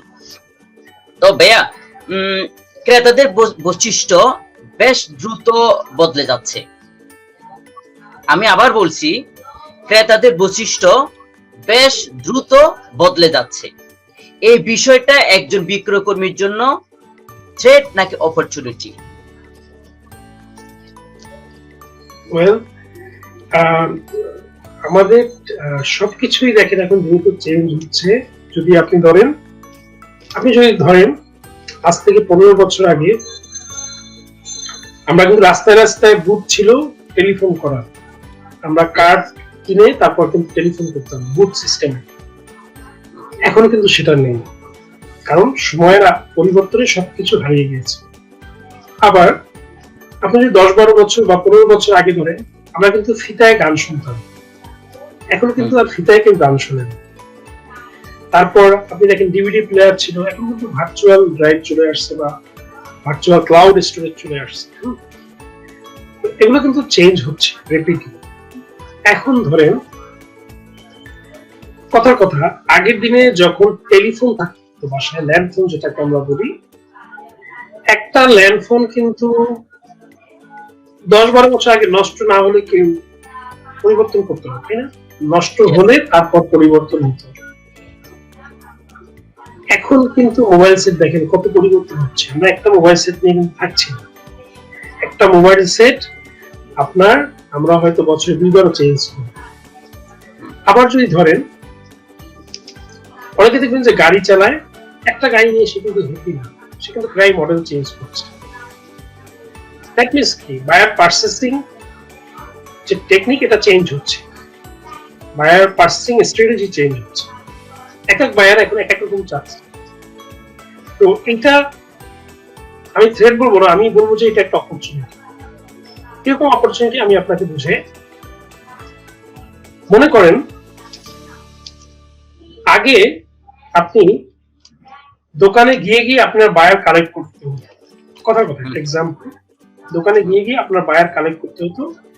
আপনি মনে করেন আপনার একটা প্রতিষ্ঠান আছে, আপনি প্রতিষ্ঠান থেকে সেল করেন, মার্কেটে 2জন লোক পাঠান, মার্কেটে 2জন লোক পাঠিয়ে আপনি কোনো কিছু বিক্রি করছেন। কিন্তু অনলাইন আসার পর আপনি কি করলেন, ফেসবুকে একটা পেজ খুললেন। ফেসবুকে পেজ খুলে আগে আপনার কাস্টমার ছিল ওই এলাকা ভিত্তিক, মনে করেন 5000, এখন টোটাল বাংলাদেশ আপনার কাস্টমার। তাহলে আপনি লাভবান হলেন। কারণ আগে ছিল 5000 কাস্টমার, এখন 20 কোটি আপনার কাস্টমার। আপনি দ্রুত কাস্টমারের কাছে রিচ করতে পারছেন, আপনি কাস্টমার বেশি পাচ্ছেন। ঠিক দেখেন, এটা কিন্তু চেঞ্জ হয়ে যাচ্ছে, টেকনিক গুলো চেঞ্জ হচ্ছে, কিন্তু আপনার অপরচুনিটিও কিন্তু বাড়ছে। অপরচুনিটি কিন্তু বাড়ছে। আগে যে জায়গায় আপনার একটা ল্যান্ডফোন বিক্রি হতো হয়তো 10 বছরে একটা, এখন কিন্তু ওই একই কাস্টমার হয়তো বছরে 2টা ইউজ করে। তো এখন যদি আপনি 10 বছরে তাকে কনভার্ট করেন, তাহলে সে 20টা ফোন ইউজ করবে, কারেন্ট পারচেসিং বিশেষ জন অনুযায়ী। সুতরাং আমি মনে করি যে এটা একটা অপরচুনিটি, আমি থ্রেট দেখছি না। থ্রেট আমার মতে এটা থ্রেট না, এটা হচ্ছে অপরচুনিটি। এবং অপরচুনিটির সাথে আমরা অ্যাজ এ সেলসম্যান নিজেকে কতখানি কোপ আপ করতে পেরেছি। আমরা পরিবর্তনকে, যে কোনো পরিবর্তনকে আমরা ভয় পাই, সেটা যে কোনো পরিবর্তন, মৃত্যু একটা পরিবর্তন, সেটাকেও আমরা ভয় পাই, জব চেঞ্জ একটা পরিবর্তন, সেটাকেও আমরা ভয় পাই, তারপর লোকেশন চেঞ্জ একটা পরিবর্তন, সেটাকেও আমরা ভয় পাই। প্রতিটা পরিবর্তনকে মানুষ ভয় পায়। আবার পরিবর্তনের ভিতরে কিন্তু অনেক অপরচুনিটি আছে। সুতরাং সেলসম্যানকে এই জায়গাটা থেকে কোপ আপ হতে হবে যে আমরা যে পরিবর্তনটা হচ্ছে, এই পরিবর্তনে আমাদেরকে কোপ আপ হতে হবে। যেমন ধরেন এই যে কোভিড-19 এর আগে আমাদের সেলসম্যানরা কেমন চলতো, এখন কেমন চলছে। এখন কিন্তু সবাই গ্লাভস, মাস্ক, তারপর পিপি এগুলো পরে কিন্তু বের হচ্ছে। এখন সে যদি বলতো যেহেতু কোভিড সিচুয়েশন আমি আর মার্কেটে কাজ করি, তাহলে কিন্তু সে মার্কেট থেকে ছিটকে পড়তো। এই পরিবর্তনের সাথে সাথে তার কিন্তু অপরচুনিটিও ক্রিয়েট হয়েছে। কি অপরচুনিটি ক্রিয়েট হয়েছে? সে কিন্তু যে কোনো সিচুয়েশনে এখন নিজেকে ট্যাকেল করতে পারবে। সে আগের সিচুয়েশনে কাজ করতে পেরেছে, এই সিচুয়েশনে সে কাজ করতে পারছে। সুতরাং সে নিজেকে কোপ আপ করে নিয়েছে। অন্য কোনো সিচুয়েশনে অকার হলে সে মার্কেটে থাকবে, সে হারাবে না। আবার দেখা যায় এই সিচুয়েশনে, চেঞ্জিং সিচুয়েশনটাকে ভয় পেয়ে অনেকে কাজ ছেড়ে দিয়েছে। না, আমি চাকরি করব না, আমি মার্কেটে গেলে হয়তো করোনা ভাইরাসে এফেক্টেড হতে পারি, আমার দরকার নেই। এখন কেউ হয়তো এটাকে অপরচুনিটি দেখছে, কেউ হয়তো এটাকে অপরচুনিটি না দেখে এটাকে ব্যারিয়ার ভেবে, এটাকে ভেবে সে মার্কেট থেকে হারিয়ে যাচ্ছে। তো এটাকে আমাদের যে চেঞ্জ, সেটাকে পজিটিভলি দেখতে হবে। এটাকে আমার মনে হয় যেটা অপরচুনিটি হিসাবে নিলে আপনি আরো ভালো জায়গায় যেতে পারবেন, নিজের ক্যারিয়ারটাকে আরো এনরিচ করতে পারবেন। আচ্ছা, আরেকটা আমার প্রশ্ন আছে যে যুক্তি নাকি আবেগ, ক্রেতারা কোনটাকে বেশি ভ্যালু দেয়? অলরেডি আমি আপনাকে বলেছিলাম কিছুক্ষণ আগে, তারপর আরেকবার বলছি। সেটা হচ্ছে গিয়ে একটা ক্রেতা যুক্তিকে খুব একটা পছন্দ করে না। আপনি যখন যুক্তি দিবেন তখন ক্রেতা ভাববে কি আপনি তার চাইতে বেশি জানেন। তখন ক্রেতার মনে একটা কোশ্চেন আসে যে সে মনে আমাকে ছোট করছে। ক্রেতার মনে এই কোশ্চেনটা আসে সে মনে বেশি জানে, আমাকে ছোট করছে। অনেক ক্ষেত্রে ক্রেতার মাইন্ডে এটা আসে আমি এই দোকান থেকে বাই করব। কারণ কোনো মানুষই নিজেকে ছোট করতে চায় না, সেটা যে যার অবস্থা থেকেই হোক। সুতরাং একটা ক্রেতার তো অপরচুনিটি অনেক বেশি, সে ওই দোকান থেকে না কিনলেও হবে, অনেক দোকান আছে। কিন্তু একজন সেলসম্যানের কিন্তু অপরচুনিটি কম। ওই কাস্টমারটা যদি তার দোকান থেকে হারিয়ে যায়, ওই কাস্টমারটা আর কখনো তার দোকানে আসবে না।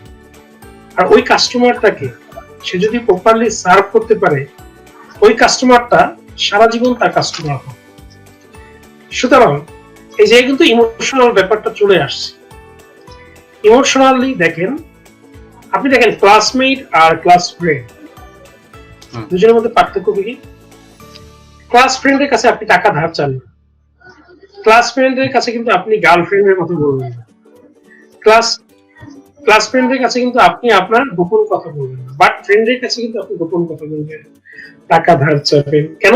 তার কাছে আপনি কমফোর্টেবল ফিল করেন, বিশ্বস্ত মনে করেন। ঠিক কাস্টমারের কাছেও কিন্তু আপনাকে ফ্রেন্ড হতে হবে, ক্লাসমেট হলে চলবে। তো ফ্রেন্ড যখন হতে হবে তখন কিন্তু তার ইমোশনকে আপনার প্রাধান্য দিতে হবে। আর ইমোশনকে যখন আপনি প্রাধান্য দিবেন, আপনি তার কাছে যেতে পারবেন। আর যখন আপনি তার কাছে যেতে পারবেন, তখন কিন্তু আপনি তার কাছ থেকে রেজাল্ট আনতে পারবেন, তাকে কন্ট্রোল করতে পারবেন। সুতরাং আমার মনে হয় একজন সেলসম্যানের যুক্তির চেয়ে ইমোশনটাকে প্রাধান্য দেওয়া উচিত। যুক্তি, হ্যাঁ, সবসময় যে সে যুক্তি বাদ দিবে সেটা বলছি না, তবে প্রেফারেন্স যাবে গিয়ে আপনার ইমোশনের উপর যুক্তির চেয়ে। যুক্তিটা কম দেওয়াই ভালো, যুক্তিটাকে অন্যভাবে বুঝাতে হবে, পজিটিভলি বুঝাতে হবে। তার সাথে জেতার জন্য যুক্তি করা যাবে না, তার সাথে জেতার জন্য যুক্তিতে হাঁটতে হবে, তাহলে আপনি জিতে যাবেন। জি, ধন্যবাদ। আসলে কিন্তু আমরা এই আজকের এই অনুষ্ঠানের মাধ্যমে অনেক কিছু জানার এবং অনেক জানার সুযোগ হচ্ছে। তো আমি এই পর্যায়ে এখন আপনার কাছ থেকে জানতে চাইবো, ক্রেতারা অভিযোগ হ্যান্ডেল করার ব্যাপারে, ক্রেতাদের অভিযোগ হ্যান্ডেল করার ব্যাপারে বিক্রয়কর্মীদের আপনি কি পরামর্শ দিবেন একটু আগে আপনি বলছিলেন, যেটা যেহেতু আমি ধারাবাহিক ভাবে একটু জানতে চাচ্ছি।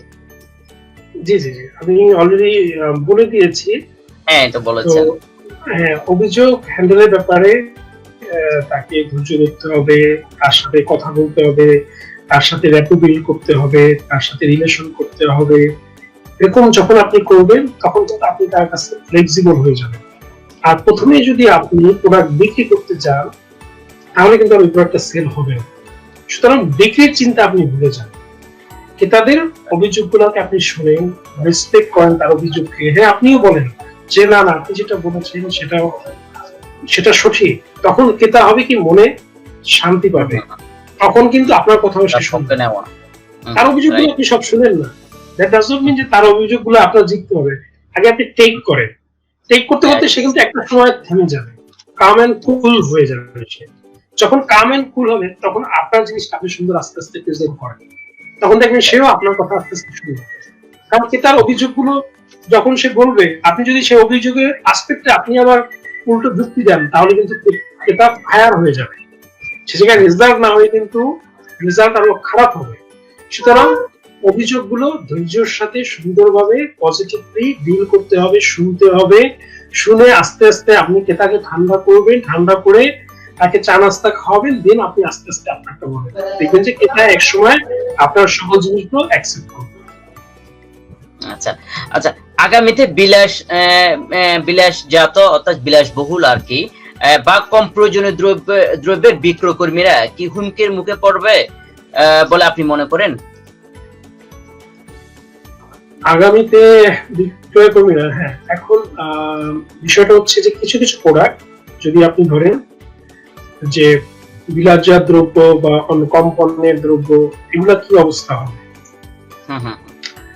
আমরা যদি বাংলাদেশের গার্মেন্টস সেক্টরটা দেখি, আমাদের বাংলাদেশের গার্মেন্টস সেক্টর আপনার 86% রেভিনিউ আসে গার্মেন্টস সেক্টর।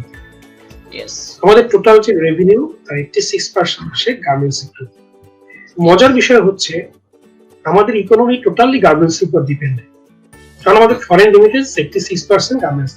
এখন দেখেন বাংলাদেশের আসপেক্টে, বাংলাদেশে কিন্তু গার্মেন্টস এর মতো আরেকটি সেক্টর গড়ে ওঠে। আমরা কিন্তু সলিডলি ডিপেন্ডেন্ট অন গার্মেন্টস।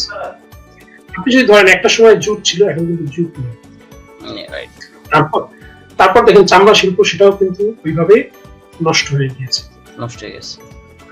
তারপর যদি ধরেন আমাদের চিংড়ি শিল্প, সেটাও কিন্তু মৃতপ্রায় অবস্থা। এখন একমাত্র ডিপেন্ডেন্ট হচ্ছে গার্মেন্টস। এখন সামহাউ যদি গার্মেন্টস ফল করে, আমাদের পুরো কান্ট্রির জিডিপি থেকে সবকিছু ফল করে। এখন দেখেন এই দীর্ঘদিন যখন বন্ধ ছিল তখন কিন্তু অনেক গার্মেন্টস মালিক হতাশ হয়ে গিয়েছিল, কিন্তু লকডাউন খোলার পর তারা কিন্তু বেশ ভালো কিছু অর্ডার পেয়েছে। তো এটা কিন্তু বলা যাচ্ছে না যে তাদের রিস্কের সম্মুখীন হবে, কারণ মানুষের তো বেসিক ডিমান্ড আছে। মনে করেন আপনার কাছে টাকা আছে, আপনি 1 কোটি টাকা আছে, আপনি একটা ফ্ল্যাট কিনবেন। এখন আপনার বেসিক নিড, আপনার ফ্ল্যাট কিনতেই হবে, আপনি ডিসাইড করে রেখেছেন। এখন করোনার জন্য আপনি কি করলেন, এখন টাকাটা ইনভেস্ট করলেন না, কিন্তু টাকাটা কিন্তু আপনার কাছে রয়ে গেছে, আপনি ফ্ল্যাট কিনবেন। আপনি ডিটারমাইন্ড হয়ে গেলেন যে আপনি ফ্ল্যাট কিনবেন। 2 মাস 3 মাস 4 মাসে গিয়ে কিন্তু আপনি ঠিকই ফ্ল্যাট কিনবেন। আপনি তখন দেখবেন যে মার্কেটের আগে যেটার দাম ছিল 1 কোটি, করোনার কারণে সেটা আরো 10 লাখ বা 15 লাখ কমে গিয়েছে। আপনি কিন্তু এখন 85 লক্ষ টাকায় কিনতে পারছেন। সো আপনার সেলটা কিন্তু আসবে। সেলটা কিন্তু এখন আটকে আছে এই পরিস্থিতির কারণে। অনেক ইনভেস্টররা ইনভেস্ট করছে না, অনেকে যাদের মানে কি হয় এটা, এই ভয়ে তারা টাকাটা ঢালছে না। আর যার যেটা প্রয়োজন সেটা কিন্তু তার লাগবেই, সেটা কিন্তু হবে। হয়তো কিছু কিছু পণ্য সে কিনবে না, বাট যেগুলো একেবারে দরকার সেগুলো কিন্তু সে করবে। সো এই জায়গায় কিন্তু আমি মনে করি যে এই জায়গাটাতে শঙ্কিত হওয়ার কোনো দরকার নেই। আমাদের জাস্ট এই লকডাউনের পরে এখন যে সেলগুলো চাপে অবস্থায় আছে, এরকম যারা ফ্ল্যাট কিনবে, গাড়ি কিনবে, লাক্সারিয়াস গুড বা কম দামি গুড, যেগুলো চাপে পড়ে আছে, এগুলো কিন্তু আবার পরিস্থিতি নর্মাল হওয়ার সাথে সাথে কিন্তু এগুলো সেল হবে। তখন আবার দেখা যাবে 2 মাসের বা 3 মাসের সেল একসাথে হচ্ছে। সুতরাং এই জায়গাতে ঘাবড়ানোর কিছু নেই, এটা হবে। আচ্ছা, এখানে করোনা আমাদের করোনা আমাদের সবকিছু থমকে দিয়েছে। এমন পরিস্থিতিতে শুধু কি হতাশা নাকি আশার আলো আছে? একটু আগে আপনি বলছেন, এটার প্রশ্নের আনসারটাও কিন্তু চলে আসছে। আমি একটু আগে যেটা বলেছি, আমার মনে হয় যে এই জায়গা থেকে সবাই অ্যানসারটা পেয়ে গিয়েছে যে করোনা হয়তো অনেকের জন্য কাল হতে পারে। আমি কিছু এক্সাম্পল দিই, তাহলে আপনি বুঝতে পারবেন। যেমন করোনার কারণে অনেক ব্যবসা আমাদের বন্ধ, এটা ঠিক। আবার সাইমালটেনিয়াসলি আপনি যদি দেখেন অনেক ব্যবসা কিন্তু উপরে উঠে গেছে। যেমন কুরিয়ার সার্ভিস, হঠাৎ করে কিন্তু কুরিয়ার সার্ভিসের চাহিদা বেড়ে গেছে। অনলাইনে আমরা দেখলাম বেশ কয়েকটা নতুন কুরিয়ার করেছে। আবার যদি ধরেন নিত্য প্রয়োজনীয় দ্রব্য, কারণ নিত্য প্রয়োজনীয় দ্রব্য ছাড়া কিন্তু আমরা বাঁচতে পারছি না, সুতরাং অনলাইন বিজনেসটা কিন্তু আবার জমে গেছে। অনলাইন বিজনেস এখন সবাই অর্ডার দিচ্ছে, বাসায় দিয়ে যাচ্ছে, যেহেতু মানুষ লকডাউনের কারণে বাইরে বের হতে পারছে না। অনলাইন যতগুলো বিজনেস ডাউন হয়ে গেছিল সেগুলো কিন্তু আবার আপ হয়েছে। আপনি যদি ধরেন অ্যামাজনের যদি সেল ধরেন, লাস্টে কিছুদিন আগেও অ্যামাজন এবং আলিবাবা জাস্ট শুধু এই লকডাউনের কারণে, লকডাউন হওয়ার কারণে তাদের সেল 25% অ্যাবাভ বেড়ে গেছে। এবং আপনি দেখেন এই যে বিভিন্ন প্ল্যাটফর্ম, স্ট্রিমইয়ার্ড আমরা এখন ইউজ করছি, এরকম জুমের কথা আপনি জানেন, জুমও একটা প্ল্যাটফর্ম। জুম একটা স্টার্টআপ ছিল, অথচ এই জাস্ট লকডাউনের 4-5 মাসে জুম অ্যাবনর্মাল রেভিনিউ গেইন করেছে। 300% তারা অ্যাবনর্মাল রেভিনিউ গেইন করেছে। কেন? মানুষ এটার উপর ঝুঁকে পড়েছে। দ্যাট মিনস সিচুয়েশন কিছুটা পরিবর্তন হয়েছে, বাট বিজনেস কিন্তু গ্রো করছে। আপনি যদি ধরেন 10 বছর আগে কিন্তু টাইপ রাইটার ছিল, এখন কিন্তু টাইপ রাইটার না। কোথাও কি আপনি টাইপ রাইটার পান? না না, ওই জবটা ভেনিশ হয়েছে, কিন্তু এর পাশাপাশি আরো অন্য জব ক্রিয়েট হয়েছে। সো এই জায়গাতে করোনা পরবর্তী আমার মনে হয় এটা আরো পজিটিভ হবে, আরো বেটার হবে। কারণ এই জায়গায় অনলাইনে যে রেগুলেশন ঘটেছে আমাদের দেশে, দেখেন করোনা পরিস্থিতি না হলে হয়তো আমাদের এই লাইভ সেশনটাই হতো। করোনা পরিস্থিতির কারণে এখন কিন্তু আমাদের এই লাইভ সেশনটা হচ্ছে, এটা আমাদের জন্য একটা ব্লেজিং। এবং দেখেন আমাদের ইন্টারনেট বা আমাদের যে এই ইন্টারনেটের যে ইউজেস, দেখেন বিভিন্ন বাচ্চারা এখন অনলাইনে ক্লাস করছে। আমাদের এই যে রেগুলেশন, এই রেগুলেশনটা হয়তো আরো 5 বছর পরে হতো, এই রেগুলেশনটা 5 মাসে হয়ে গেছে, যেটা আমাদের কিন্তু বেটার আউটকাম দেবে। সুতরাং ঘাবড়ানোর কিছু নেই, এটার পরে আমার মনে হয় যে আরো ভালো সময় আসবে। সম্মানিত দর্শক শ্রোতা, আপনারা দেখতেছেন Educates presents career thoughts salesmanship in new era. আজকে আমাদের সাথে কথা বলতেছেন যিনি এতক্ষণ পর্যন্ত আমাদের সাথে আলোচনা করতেছেন। আপনারা বুঝতেছেন উনি কতটুকু বা কত বড় মাপের মানুষ, যে উনি বিভিন্ন কর্পোরেট হাউসগুলোতে ট্রেনিং নিচ্ছেন এবং ট্রেনিং দিচ্ছেন, এবং উনি আমাদের যারা সেলসে আমরা আছি এবং আমাদের সবাইকে একই প্ল্যাটফর্মে নিয়ে আসার জন্য সেলস লিডার্স ইন বিডি নামে উনি একটি প্রতিষ্ঠা করেছেন, যে উনি সব সময় ওনার এই গ্রুপের মাধ্যমে আমাদেরকে বিভিন্ন ধরনের নতুন কোনো থিম আসলে উনি এই বিষয়গুলো আমাদেরকে সচেতন করতেছেন। যে আপনাদের সবাইকে আমন্ত্রণ জানাচ্ছি, বা আপনাদের সবাইকে সেলস লিডার্স ইন বিডি গ্রুপে যুক্ত হওয়ার জন্য আমি অনুরোধ জানাচ্ছি। তো ভাইয়া, এখন বর্তমান পরিস্থিতি মোকাবেলায় একজন বিক্রয় কর্মীর ব্যক্তি পর্যায়ে করণীয় কি? খুব সুন্দর কোশ্চেন। বর্তমান পরিস্থিতি মোকাবেলায় একজন বিক্রয় কর্মী করণীয় কি? আমার মনে হয় একজন বিক্রয় কর্মী সারাদিন, আপনি যেহেতু একজন সেলসম্যান, আমিও সেলসম্যান, আমরা কিন্তু আমাদের most of the time we already have passed in the field. আমরা ম্যাক্সিমাম সময় ফিল্ডে থাকি, তাই না? আমরা সব সময় ব্যস্ত থাকি মার্কেট নিয়ে।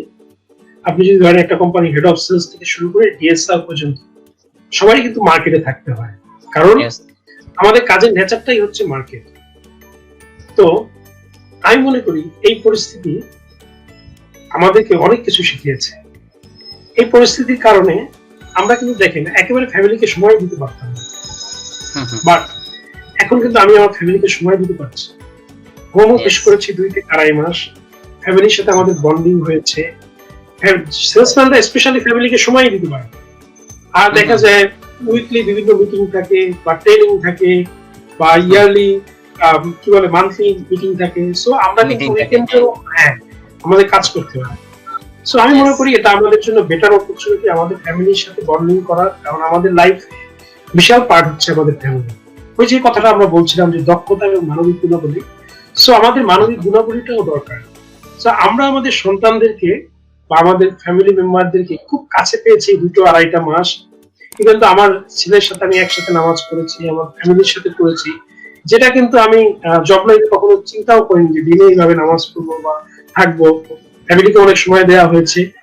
সো এটা যেমন ভালো হয়েছে, প্লাস আমরা সেলসম্যানদের জন্য আরেকটা রিকোয়েস্ট থাকবে, এই সময়টাকে আপনারা কাজে লাগান। কারণ এই যে 2-2.5 মাস বা 3 মাস পেয়েছি, আবার যদি সামনে যদি আরো একটু লকডাউন আসে, এই সময়টাকে আপনি স্কিল গ্রো কাজে লাগান। যেমন আমি উদাহরণটা দিয়েছিলাম ভাইয়ের সাথে, যে বাংলাদেশে যদি এখন কোনো জব না থাকে, যদি আমার ড্রাইভিং স্কিল থাকে, আপনার যদি ড্রাইভিং স্কিল না থাকে, শুধু একটাই জব থাকে ড্রাইভিং, তাহলে আমি কিন্তু পেয়ে না, আপনি কিন্তু লুজার। সুতরাং স্কিলের কিন্তু কোনো বিকল্প নেই। আপনার যদি একটা স্কিল থাকে, কথার কথা আপনি চাইনিজ ল্যাঙ্গুয়েজ জানেন, এটা আমি মনে করলাম Yes. আপনার একটা স্কিল। বাংলা ল্যাঙ্গুয়েজের পাশাপাশি চাইনিজ। এখন এই চাইনিজ ল্যাঙ্গুয়েজ জানার ফলে আপনি কোনো চাকরি পেলেন না, আপনি শুধু দোভাষী চাকরি করেন, চাইনিজ দেশে জব অ্যাভেলেবল। এই একটা স্কিল কিন্তু আপনাকে একটা ভ্যালু দিচ্ছে। সুতরাং Right. এই সময় আপনার যে কাজটা করবেন, একটা সেলসম্যানের বড় হতে হলে একটা অনেকগুলো দক্ষতা অর্জন করতে হবে। হুম, সেলসম্যানরা শুধু আমরা নিজেরা নিজেদেরকে দোষারোপ করি যে আমার বস আমাকে পছন্দ করে না, আমার কোম্পানি আমাকে মূল্যায়ন করে না, আমার কোম্পানিটি দিয়ে দিয়ে না, ঠিক আছে, এগুলো বলেন, কিন্তু সাথে সাথে এটাও করেন যে আপনার বসের প্রিয় পাত্র হওয়ার চেষ্টা করেন, আপনার স্কিল গ্রো করার চেষ্টা করেন, যেটার জন্য কোম্পানি আপনাকে পে করতে বাধ্য। আমরাও চাই ওই কোম্পানির মতো, যেই কোম্পানিতে একজন সিইও 30 লক্ষ টাকা বেতন পায়। আপনাকে আরেকটা মজার কাহিনী বলি, বাংলাদেশের নেসলের হেড উনি একজন সেলসম্যান। Yes. ওনার স্যালারি কি আপনার কোনো আইডিয়া আছে? বাংলাদেশে যে নেসলের হেড স্যালারি কত পায় উনি, কোনো আইডিয়া আছে ভাই? না, নাই। আচ্ছা, ওনার এক্সপিরিয়েন্স হচ্ছে প্রায় 32 বছর সেলস এক্সপিরিয়েন্স। উনি 1,65,00,000 টাকা বেতন পায়, মাল্টিন্যাশনাল কোম্পানি কান্ট্রি হেড। এখন দেখেন, উনি যদি পায়, ওনার ভিতরে এমন কিছু গুণ আছে যে উনি রক্ত করতে এসেছে বিধায় কিন্তু উনি যাচ্ছে। আমরা যদি দেখি ব্যাটারি মুনিম ভাই যে ব্যাটারি ম্যানেজিং ডিরেক্টর, 100 বছরের প্রথম বাঙালি যে ব্যাটারি ম্যানেজিং ডিরেক্টর হয়েছে। আচ্ছা, তো দেখেন, সে ওই লেভেলে তার স্কিল গ্রো করতে পেরেছে বিধায় কিন্তু তাকে ওই পজিশনটা দেওয়া হয়েছে। রাইট। সুতরাং এই লকডাউনে আপনি প্রথমে নিজে একটা শর্ট অ্যানালাইসিস করুন। শর্ট মানে স্ট্রেংথ, উইকনেস, অপরচুনিটি, ফেভার। হ্যাঁ, আপনার কি কি স্ট্রেংথ আছে, আপনার কি কি উইকনেস আছে, আপনার কি কি মেইনলি আপনি কাজ করে রাখো উইকনেস নিয়ে। কথার কথা, Yes. আপনি ইংলিশ বলতে পারেন না, আপনার ইংলিশে দক্ষতা অর্জন করেন, এই 2 মাসে ইংলিশে ক্লাস করেন, আপনি Yes. ইউটিউবে প্রচুর ক্লাস করেন। কথার কথা, আপনার কমিউনিকেশন স্কিল খারাপ, কমিউনিকেশন স্কিলের উপর আপনি ক্লাস করেন, বিভিন্ন পড়াশোনা করেন, গুগলে প্রচুর পড়াশোনা পাওয়া যায়। হ্যাঁ, গুগলে প্রচুর আর্টিকেল আছে, ভালো ভালো বিজনেস ইনসাইডার, ফোর্ব ম্যাগাজিন, এগুলো থেকে আপনি করতে পারেন। এগুলো দিয়ে আপনি আপনার স্কিলকে গ্রো করেন। এই 2-3টা মাস পুরোটা আপনার স্কিল গ্রো কাজে লাগে। আর দেখেন, আমি ওয়ার্ল্ড ইকোনমিক ফোরামের একটা রিপোর্ট করতেছিলাম লাস্ট 2 দিন আগে। তো সে জায়গায় প্রেডিক্ট করা হয়েছে বাংলাদেশে এই করোনার জন্য প্রায় 1,14,00,000 লোক নেক্সট 6 মাসে জব হারা হবে। তো যদি 1,14,00,000 লোক নেক্সট 6 মাসে জব হারা হয়, সেটা আমাদের জন্য একটা বড় অ্যালার্মিং বিষয়। কারা টিকে থাকে? যারা যোগ্যতা সম্পন্ন লোক, যাদের ছাড়া কোম্পানি অচল, যাদের ছাড়া প্রতিষ্ঠান অচল, তারা কিন্তু সার্ভাইভ করে। এখন আপনার কাছে আপনি প্রশ্ন করেন যে আমি কি সেই লেভেলটাতে যেতে পেরেছি? আমার কি সেই স্কিল গুলো আছে? কোম্পানি যদি সবাইকে বাদও দেয়, আমি কি সেই বাদের কাতারে করব? যদি আমি বাদের কাতারে না পড়ি, তাহলে আমার কি কি স্কিল গ্রো করা দরকার, আমি সেই স্কিল গুলো নিয়ে এখন কাজ করি। যেহেতু এখন মার্কেটে কম সময় থাকা লাগে, অফিস খুললেও আমাদের কম সময় মার্কেট ভিজিট করা লাগে, অলমোস্ট সামান্য একটা টাইম ভিজিট করে আমাদের চলে আসতে হয়। আমাদের এই লেজার পিরিয়ডটা আমরা প্রপারলি ইউটিলাইজ করে নিজেদেরকে স্কিল গ্রো করি, যেটা আমাদেরকে ফিউচারে ভ্যালু দেবে এবং যেটা যে কোনো পরিস্থিতি আমরা ট্যাকেল করতে পারি। আচ্ছা ভাইয়া, ওই আগামীতে বিক্রয় কর্মীদের কি পুরোপুরি প্রযুক্তি নির্ভর হয়ে যেতে হবে? ওকে, নাইস কোশ্চেন। পুরোপুরি প্রযুক্তি নির্ভর, পুরোপুরি হয়তোবা প্রযুক্তি নির্ভর হতে হবে না, বাট আমার সাজেশন থাকবে প্রত্যেকটা বিক্রয় কর্মী প্রযুক্তির যাতে সকল নলেজ গুলো তার থাকে, তাকে যেন জিনিসটা যেন বুঝতে পারে সে। যেমন একটা কোম্পানির এমডি খুব ভাইটাল রোল প্লে করে, চেয়ারম্যান থাকে, চেয়ারম্যান হয়তো ফাইন্যান্সিং করে, বাট কোম্পানির মেইন ম্যানেজমেন্টের দায়িত্বটা থাকে একজন ম্যানেজিং ডিরেক্টর। তো আর কিন্তু প্রত্যেকটা বিষয়ে অল্প অল্প অল্প অল্প জ্ঞান থাকতে হয়। অল্প অল্প অল্প অল্প জ্ঞান না থাকলে সে কিন্তু পুরো কোম্পানি একটা ডিসিশন নিতে পারে না। সে যে সাপ্লাই চেইন তার বুঝতেই হবে এরকম না, অল্প বুঝতে হবে, বাট তখন সে একটা ডিসিশন নিতে পারে। তার যে সেলস বুঝতেই হবে এরকম না, কিন্তু বুঝতে হবে, তাহলে সে ডিসিশন নিতে পারে। যদি একেবারে না বুঝে সে কিন্তু ডিসিশন নিতে পারবে না। সুতরাং এখন কিন্তু প্রযুক্তি নির্ভর সবকিছু হয়ে যাচ্ছে। দেখেন আজকে আমরা মিটিং করছি প্রযুক্তিতে, এখন অফিসিয়াল মিটিং গুলো হয় প্রযুক্তিতে। সুতরাং আপনি যদি মনে করেন যে না আমি প্রযুক্তি শিখবো না, জানবো না, বা প্রযুক্তি নির্ভর হলে আমি হারিয়ে যাবো, তাহলে আপনি ভুল করছেন। আপনাকে প্রযুক্তির সাথে খাপ খাইয়ে নিতে হবে, প্রযুক্তিকে শিখতে হবে, যদি কোনো ব্যারিয়ার থাকে সেটাকে দূর করতে হবে, নিজেকে ডেভেলপ করতে হবে। কারণ অনেক কিছুই এখন প্রযুক্তিতে হচ্ছে। আমরা দেখি যে এখন ইভেলি কি পরিমাণ সেল করছে। ইভেলির পার উইকে সেল হচ্ছে, যখন আমাদের বন্ধ ছিল লকডাউনের আগে, পার উইকে তারা 61 কোটি টাকা বিক্রি করত, শুধুমাত্র অনলাইন সাইট। তো দেখেন তারা প্রযুক্তি দিয়ে সমস্ত বাংলাদেশের পুরো সেলটাকে তারা ই কমার্সের মাধ্যমে নিয়ে এসেছে হাতের মুঠোয়। সুতরাং প্রযুক্তি কিন্তু আপনাকে শিখতে হবে। আপনি যদি না শিখেন তাহলে কিন্তু পিছনে চলে যাবেন। আর পুরোটাই যে প্রযুক্তি নির্ভর হবে এটা কিন্তু বলা যাচ্ছে না। এটা বাট শিখে রাখা ভালো ম্যানেজিং ডিরেক্টর মতো, তাহলে আপনি যে কোনো পরিস্থিতিতে নিজেকে খাপ খাইয়ে নেবেন। রাইট। আচ্ছা ভাইয়া, বিক্রয় দক্ষতা বৃদ্ধির ব্যাপারে আগ্রহীদের কোন দিকগুলো মনোযোগ দেওয়া উচিত বলে আপনি মনে করেন? ধন্যবাদ। বিক্রয় দক্ষতা, সেলসম্যানশিপ। সেলসম্যানশিপ আমি খুব সিম্পলি বলবো, সেলসম্যান হচ্ছে নিজেকে সৃষ্টি করে, নিজেকে ক্রিয়েট করে। পৃথিবীতে কোনো জব নেই যেটা নিজেকে ক্রিয়েট করা যায়। পৃথিবীতে সকল জব হচ্ছে অ্যাসাইন রোলটা ক্যারি করে, আর সেলসম্যান হচ্ছে নিজেকে ক্রিয়েট করে, নিজেকে সৃষ্টি করে। সরি,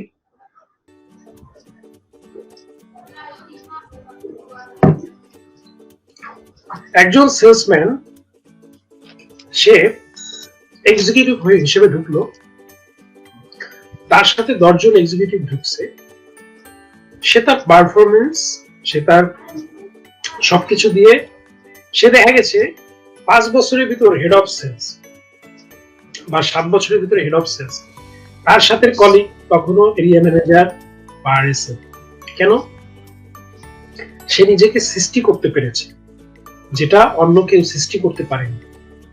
আর এই সৃষ্টির জন্য সে এক্সট্রা স্যালারি পাচ্ছে, কোম্পানি তাকে আলাদা ভ্যালু দিচ্ছে। আমি যে আপনাকে বললাম যে 30 লক্ষ টাকা বেতন, 1,65,00,000 টাকা বেতন, এটা গল্পের মতো শোনা যায়, কিন্তু তারা কিন্তু তাদেরকে সৃষ্টি করতে পেরেছে। রাইট, ওই জায়গাতে নিয়ে যেতে পারে। রাইট। তো আপনি সেলসম্যান জবটা এরকম, যেটা এইচআর এর লোকজন পারবে না, যেটা অ্যাডমিন এর লোকজন পারবে না, যেটা ফাইন্যান্সের লোকজন পারবে না, সেটা কিন্তু আপনি পারবেন। কেন? কোম্পানিকে আপনি রেভিনিউ দিবেন, কোম্পানি আপনার উপর ডিপেন্ডেন্ট হয়ে যাবে। কোম্পানি বড় হবে, আপনি বড় হবেন। আর সেলসম্যান হিসেবে যদি 6 মাসের মধ্যে অন্য কোনো কোম্পানি আপনাকে ডাক না দেয় মার্কেট থেকে, তাহলে বুঝতে হবে আপনি যে সৃষ্টি করতে পারেন। আপনি যেই মার্কেটে কাজ করবেন সেই মার্কেটে আপনাকে কিন্তু কাজের মাধ্যমে সবাইকে চিনাতে হবে, আপনার পরিচয় না, আপনার ডেজিগনেশন। চাপ কিন্তু আকাশে উঠলে সবাই দেখতে পারে, আপনাকে একটা চাপ হতে হবে সেলসম্যান হিসেবে। আপনাকে এমন কাজ করতে হবে মার্কেট থেকে যাতে আপনাকে কল করে। আমার মনে আছে আমি যখন ওকাপিয়াতে একটা অ্যাবনর্মালি গ্রোথ করেছিলাম বরিশালে, 1000% গ্রোথ হয়েছিল, তখন কিন্তু হুয়াওয়ে থেকে ওই গ্রোথ দেখে আমাকে কল করেছিল। এটা আমি নিজেকে বড় করার জন্য বলছি না বা নিজেকে দেখানোর জন্য বলছি না, এটা আমার লাইফ থেকে একটা এক্সাম্পল বললাম যে আপনার তখন জব কিন্তু আপনাকে খুঁজে নেবে, বাংলাদেশের সাকিব আল হাসান আইপিএল এ খেলে, তার চেহারা দেখে কিন্তু আইপিএল তাকে নেয়নি। বাংলাদেশ তো আরো প্লেয়ার ছিল, আইপিএল এ কেন সে খেলে, ইংলিশ কাউন্টিতে কেন সে খেলবে, এদিকে তো অনেক প্লেয়ার আছে, তাকে কেন নিচ্ছে? তাকে কেন নিচ্ছে? কারণ সেই কিন্তু আবার আইসিসি বর্ষসেরা প্লেয়ার হয়েছে, তার ভিতর সেই স্কিল আছে, যোগ্যতা আছে। তো সেলসম্যান হিসেবে আপনি নিজেকে সৃষ্টি করুন। মার্কেটে যদি 6 মাসে আপনার নাম হিসেবে কেউ না চিনে যে এই ভাইটা, এই ভাইয়ের এই কোম্পানি, তখন কিন্তু এই ভাইয়ের নামে হয় যে শফিক ভাই এমন সেল করছে, তাকে আরেক কোম্পানি নিয়ে যাচ্ছে, শফিক ভাই এই মার্কেটটা ঘুরছে। সুতরাং আমরা চাই এরকম সবাই হবে। এরকম সবাই যখন হবে তখন কিন্তু আপনি নিজেকে সৃষ্টি করতে পারবেন। আপনি দেখবেন আপনার প্যারালালি কলিগরা কত বেতন পায়, আপনি কত পান। আপনি দেখবেন একই সাথে কলিগ এইচআরে সে কত বেতন পাচ্ছে, আপনি কোথায় চলে গেছেন, আপনি কত বেতন পাচ্ছেন। কেন? আপনি কোম্পানিকে দিচ্ছেন, কোম্পানিও আপনাকে দিচ্ছে। কোম্পানি ম্যানেজিং ডিরেক্টর, চেয়ারম্যান সবাই আপনার উপর ডিপেন্ড। আপনি যদি সেই লেভেলে দিতে পারেন, কোম্পানি ম্যানেজিং ডিরেক্টর, চেয়ারম্যান আপনাকে ডেকে নিয়ে আসবে, বলে তুমি জব ছাড়তে পারবা না, তোমাকে জব ছাড়তে দিব না, তোমার কি চাই আমি তোমাকে সেটা দেব। সুতরাং এই ধরনের হতে হবে, এবং এইটার জন্য আপনার কিন্তু স্কিল গ্রো কোনো বিকল্প নেই। স্কিল গ্রো করতে হবে, নিজেকে সৃষ্টি করতে হবে। স্কিল গ্রো অনেকগুলো কথা বলেছি।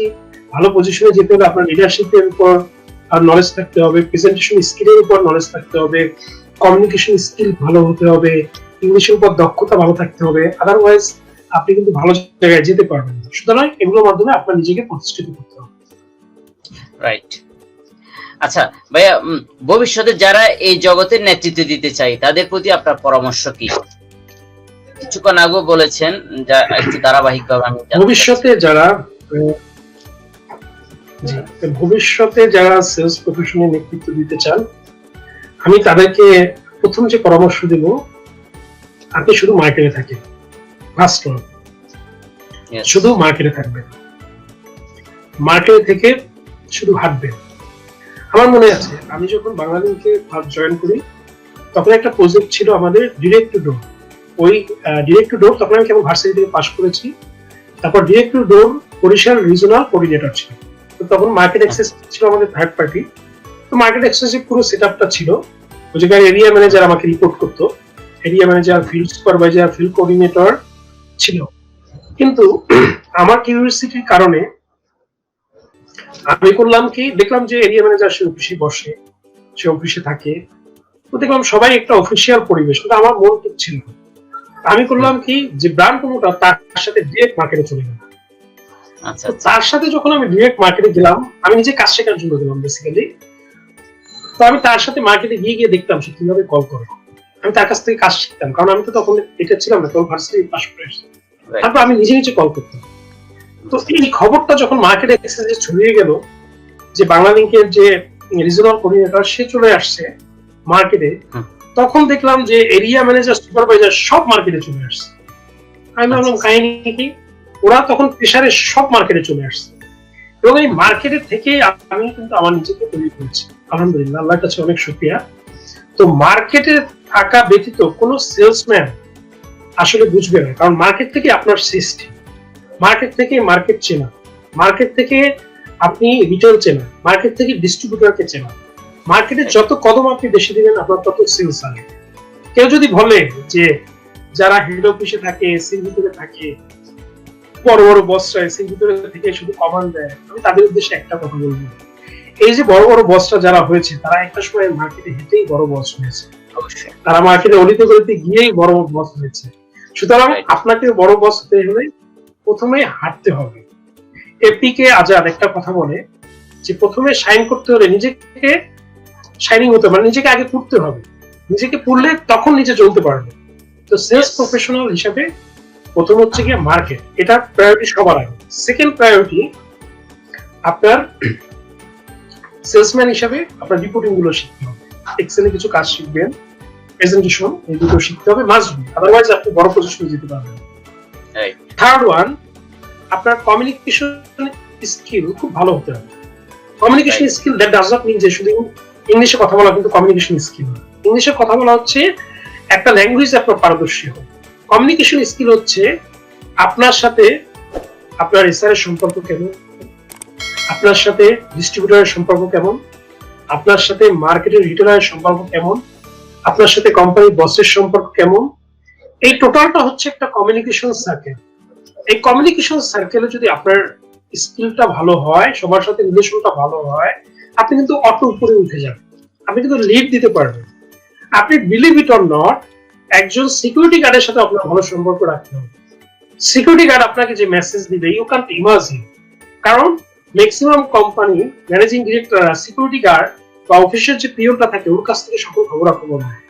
সুতরাং ওর সাথে যদি আপনার সম্পর্ক ভালো থাকে, আপনার কমিউনিকেশন ভালো থাকে, ও কিন্তু সবসময় আপনার সম্পর্কে ভালো বলবে। সুতরাং এটাও কিন্তু কমিউনিকেশন স্কিলের পার্ট। তারপর হচ্ছে গিয়ে লিডারশিপ স্কিল। আপনি যদি মনে করেন যে আপনি বড় লেভেলে যেতে চান, আপনাকে কিন্তু লিডার হতে হবে, ফলোয়ার হলে কিন্তু আপনি পারবেন না। লিডার মানে কি, একটা প্যারেন্টিং রোল ক্যারি করা, ভলেন্টারি টেক অ্যাকশন। মনে করেন লিডার যে হবে সে লিড দিবে, তাকে কাউকে বলতে হবে না তুমি এটা করো।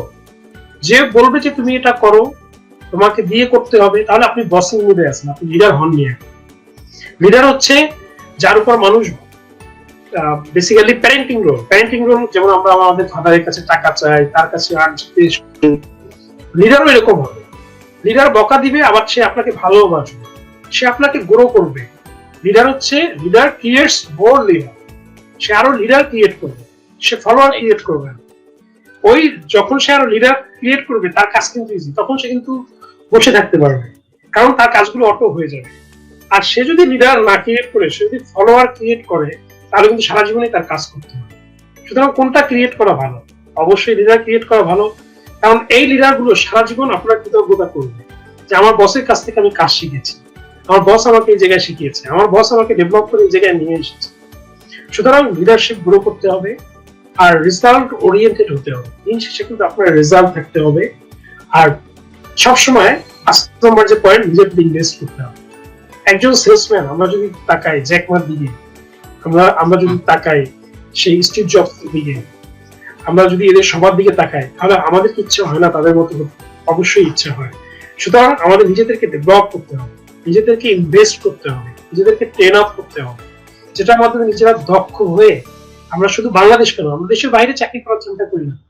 আপনি কি জানেন যে আপনার প্রচুর অপরচুনিটি আছে আফ্রিকার দেশগুলোতে চাকরি করার, যেটার মাধ্যমে আপনার গ্লোবাল অ্যাকসেপ্টেন্স আপনার বাড়বে, বা ইন্টারন্যাশনাল এক্সপোজার আপনার বাড়বে। সুতরাং আমরা তো কেউ ট্রাই করছি না, আমরা জানিই না। সুতরাং এই জায়গাগুলোতে কাজ করলে, 4-5টা পয়েন্ট বললাম, এগুলো নিয়ে কাজ করে ইনশাল্লাহ একজন ভালো লিডার আপনি হতে পারবেন, ভালো সেলসম্যান হতে পারবেন। তো ভাইয়া, আসলে আমরা অনেকক্ষণ সময় নিয়ে ফেলছি, আপনার অনেক মূল্যবান সময় আমরা এখানে নিয়েছি, এবং অনেক কিছু আসলে শেখা হয়েছে বা জানা হয়েছে।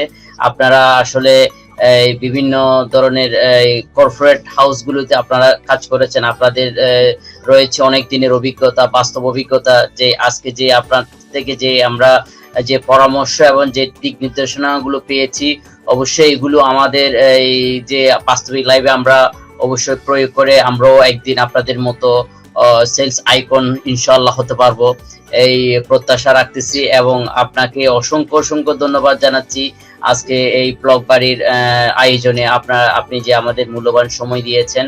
এবং আমি ব্লগ বাড়ি পরিবারকেও ধন্যবাদ জানাচ্ছি যে ওনারা এই ধরনের একটা আয়োজন করেছেন। তো ইনশাআল্লাহ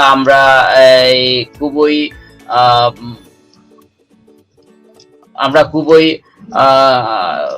খুশি যে এই ধরনের একটা আয়োজনের মধ্যে নিজেকে শামিল রাখতে পেরেছি। এবং আজকে সবচেয়ে আমি ধন্যবাদ জানাচ্ছি আমাদের নিজামুদ্দিন আকন ভাইয়াকে, যে উনি আমাদের মূল্যবান সময়টুকু দিয়ে আমাদেরকে আজকে ধন্য করেছেন। এবং ইনশাল্লাহ আমরা ওনার আরো বিভিন্ন বা অন্য কোনো বিষয় নিয়ে আবারও ওনার সাথে আমরা কথা বলবো, এই প্রত্যাশা রেখে এবং সবাইকে ধন্যবাদ জানিয়ে। আর আমি লাস্টে দর্শকদের উদ্দেশ্যে বলছি, আপনাদের যদি কোনো কোয়েশ্চেন থাকে আপনারা করতে পারেন। যে প্রথম থেকে আমরা অনেকগুলো কোয়েশ্চেন পেয়েছি, যেগুলো আসলে একটা প্রোগ্রামের ধারাবাহিকতা রক্ষা করার জন্য হয়তো বা সাথে সাথে উত্তর দেওয়া সম্ভব হয়নি। তো আপনারা যদি আমাদের আজকের অতিথির কাছ থেকে যদি কোনো কিছু জানার থাকে তাহলে আপনারা হয়তো প্রশ্ন করতে পারেন, আর যদি না থাকে তাহলে আমরা আমাদের প্রোগ্রামের ইতি টানবো আর কি।